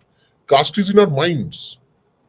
You look at a person, their clothes and the way they talk and eat, you make judgments about them. They might be good or bad depending on your location in society. But the fact is, if somebody is wearing Gucci and Prada and shopping in the best places and going in a Mercedes Benz and they're even, speaking in the best accents in English, you have to, people respect them. It's just how human nature works. Yeah, and my friend Shayok Paul, the reason he got into AI in the first place was because the random run-of-the-mill generic IT job that he got into from a very famous company said that we won't give you further promotion because you are from a tier 2, tier 3 college in Kolkata. So he said fuck you and left, and then studied AI on his own and now became a global phenomenon. And M. Shastri is saying, and how many people are able to do that? He got rejected and then he took it as a challenge. How many people are able to do that? Most people would say that, "Bhai, mera career khatam." Ekdam. Look at it in this way as well. I'll just take a second there. If you extrapolate all this stuff and think about how people perceive of as knowledge, this is the very important aspect. People never care about what logic you're giving. Bhupendra and you are two of the most educated people I know in the right wing, right? But you guys, like a Suraj Engre will never debate you. Here's the reality. Yeah. But a Suraj That's why Engre he will never go on debated publishing. Rajiv Malhotra only. Rajiv Malhotra He keeps never on debated saying Rajiv he won't Malhotra debate. because Yeah. I know he will debate Megademic. I know. But Megademic again Yeah, won't of course. step in because he knows that Suraj Engre plays dirty. But Megademic Yeah. has the credentials to debate with Suraj Engre. But that's Yeah, the of point. course. Megademic does not get Megademic के बारे में लोगों को पता है संघ में और बीजेपी में. But Megademic को कोई support नहीं मिला बीजेपी और संघ से. And this support has to be hidden. That's the other part they don't understand. कि when CPIM was planting people in universities, ना, they never said, तुम लाल झंडा लेके निकल पड़ो रोज. No, they said slowly and silently enter, sit in the classroom and chew their brains. They never said लाल झंडा लेके निकलो रास्ते में. Okay. It's only now that we are exposing them, but even then, they're very powerful. Yeah. Now, some last few counters from M. Shastri. He's saying JNU did not have any prestige in 1971. Okay, how many people gave a shit about JNU in 1971, bro? They already had CU was a fucking monster in 1971. So Exactly. You are saying they built it over the years, right? He's probably saying that. Yeah. They hired people like Romila Thapar, and all this. Fund kitna mila JNU ko? Bhai, JNU has crores and crores of rupees of funds, sarkari funds. There are centers like Center for Conflict Resolution, Center for Peace Studies. There are just hundreds of departments inside JNU that have 2 or 3 professors. Matlab, ek department bana diya professor ke liye. Can you imagine the amount of money government? So M. Shastri is saying, so the way to make new institutions of eminence, even in social science, would be, so create any random institutions, create good STEM research at least, get funding, and then someday bring out credentialed social science research. But the moment you step into the realm of social science, you'll need proximity with someone, some legends. Yeah. That's the problem. Ye A.K. Brahma ka last comment please highlight. Not this one, the one before. Yes. Yahi to problem hai. That, bro, A.K. Brahma, bro, they did exactly what M. Shastri is telling us not to do. Exactly. They have Japan Foundation. Google about Japan Foundation. Tumko zyada kuch nahi milega. This is the fun thing. But every research on Japan by a white person. Do you know something very interesting? Out of the East Asian countries, like there are only 2 countries that have the highest number of books written on them in English. Japan and China. Wow, Modi ji. Matlab, I wanted to check out some stuff on Vietnam and I could not find too many English books. But if you go to Japanese sociology, Japanese history, Japanese geography, Japanese anything, you will find hundreds of books, all written by Harvard. You know, Harvard mein East Asian Studies Department hai Harvard mein. That is totally funded by Japan Foundation. Okay. Yes. Professors in Harvard in the Japan Foundation department are funded by right-wing Japanese people. Yeah. See, look at the chalaki of the Japanese government. They fund the left wing and the right wing. Or left wing or right wing mein bawal hai. Okay. But they're both funded by Japanese people, the Japanese government. And ये सब हो रहा है Harvard में, मतलब Japan Tokyo में बैठ के नहीं हो रहा है, ये सब हार्वर्ड में हो रहा है. Okay. So if can you imagine they spent crores of rupees on Harvard, crores of yen, dollars on Harvard University, just funding 10-15 guys in academia. Yale, Harvard, I can name you all the top places. Cornell, Yale, Harvard, and all the top, institutes, MIT, all the, UC Davis, all these UC Berkeley, all of them have Japanese studies departments. Yeah, and they don't have India Studies Department. Very interesting. They don't have India Studies Department. They have South Asian Studies Department. Matlab, we and Pakistan and Bangladesh are the same for them. Because we did not fund India Studies Department. Yeah, why is Qatar getting into the game then? If it's not important, if it's not worth it. Equality labs and all. Why would Qatar fund Al Jazeera, bhai? Why would Qatar fund Al Jazeera? Have you ever thought about it? They use Yeah. it to smear everybody else except them. So, Yeah, and Al Jazeera is a legit like news channel. You can cite Al Jazeera. Can Yeah, you and cite Arambagh leftists- TV? Just imagine. Can you cite Arambagh TV or Jaipur Dialogues? You can cite Al Jazeera. global that's the elite funny thing. academia, leftist academia today is heavily funded by Qatar. And just today, I shared a video on my community tab from a guy who does Viking reenactments and discusses Viking weapons and Viking history and stuff. He was saying that he was contacted by some Muslim billionaires to write a script for a Vikings story for an OTT platform and to make the Vikings Muslim. तो हमारे भोसड़ी के तो USA में women's cricket fund कर रहे हैं, so that's the problem. No, Okay, and last if you question. look at it, Yeah, if you go just, ahead. I'll just finish this point with this. I know this is very close to my heart, so I keep talking about this. Right. The problem with look at what happened in when we did fund. We didn't fund it, by the way. There is King's College London, which was under Cambridge. Now it's a different university. King's College London has an India Institute. Okay. Guess who is at the head of that institute? Christoph Jaffalo. Who writes books against Modi every year. Who writes one book against Modi and RSS every year. Okay. Yeah. He's the head of the India Institute in King's College. Okay. Great. I have one last question for Bhupenda. I'll just answer this question because everyone's been asking this. So Deepan Das Gupta is asking, who is Megademic? He's a guest. He's a hypothetical guest who will never come on my podcast because he has been heavily betrayed by our political parties in the center and their think tanks as well. But who has the credentials to buy Suraj Ingre and sell him off to another planet. He's that qualified of a sociologist, and he's our guy. But only like 5 to 6 people in the whole world know that he's our guy. No one in his entire circle, the people who invite him, nobody knows that he's our guy. Okay, and that guy has not been used by our ecosystem. Okay, he is chilling in some other first world country. Foreign place. Okay. Yeah. Okay, so Bhupenda, last question is, if BJP wins in 2026, will that be RSS's credit? And if BJP loses, will that be RSS's fault? No. Okay. No. So it does see RSS as an organization, correct? The opacity of RSS as an organization, correct?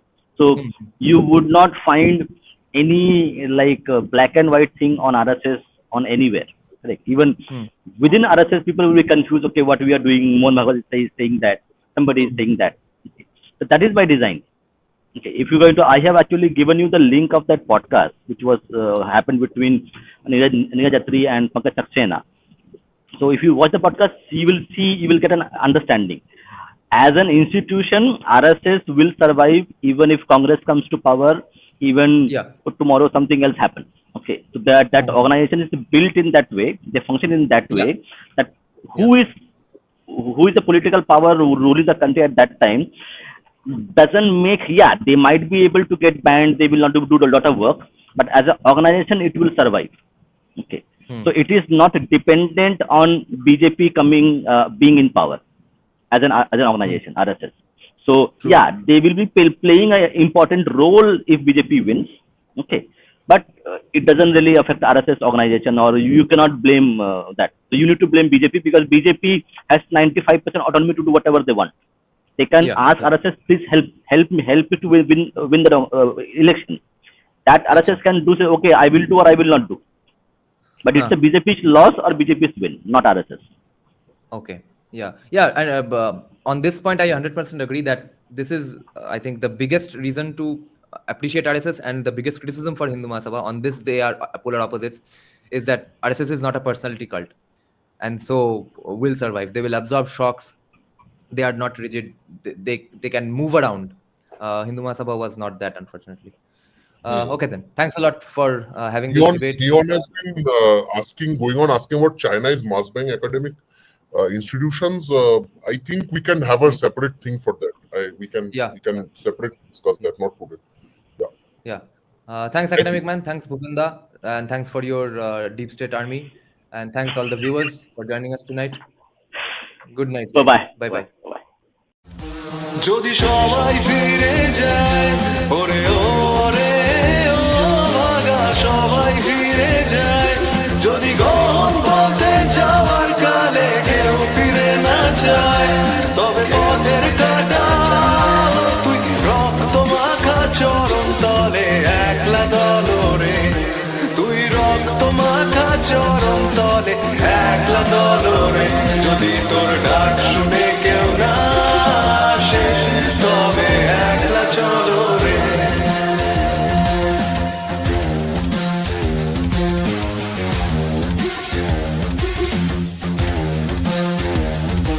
যদি আলো না ধরে, ওরে ওরে ও ভাগা আলো না ধরে, যদি ঝড় বাদলে আধার রাতে দুয়ার দেয় ঘরে, তবে বজ্রানলে আপন বুকের পাঁজর জ্বালিয়ে নিয়ে একলা জলরে, আপন বুকের পাঁজর জ্বালিয়ে নিয়ে একলা জলরে, যদি তোর ডাক শুনে কেউ না আসে তবে একলা চলো রে।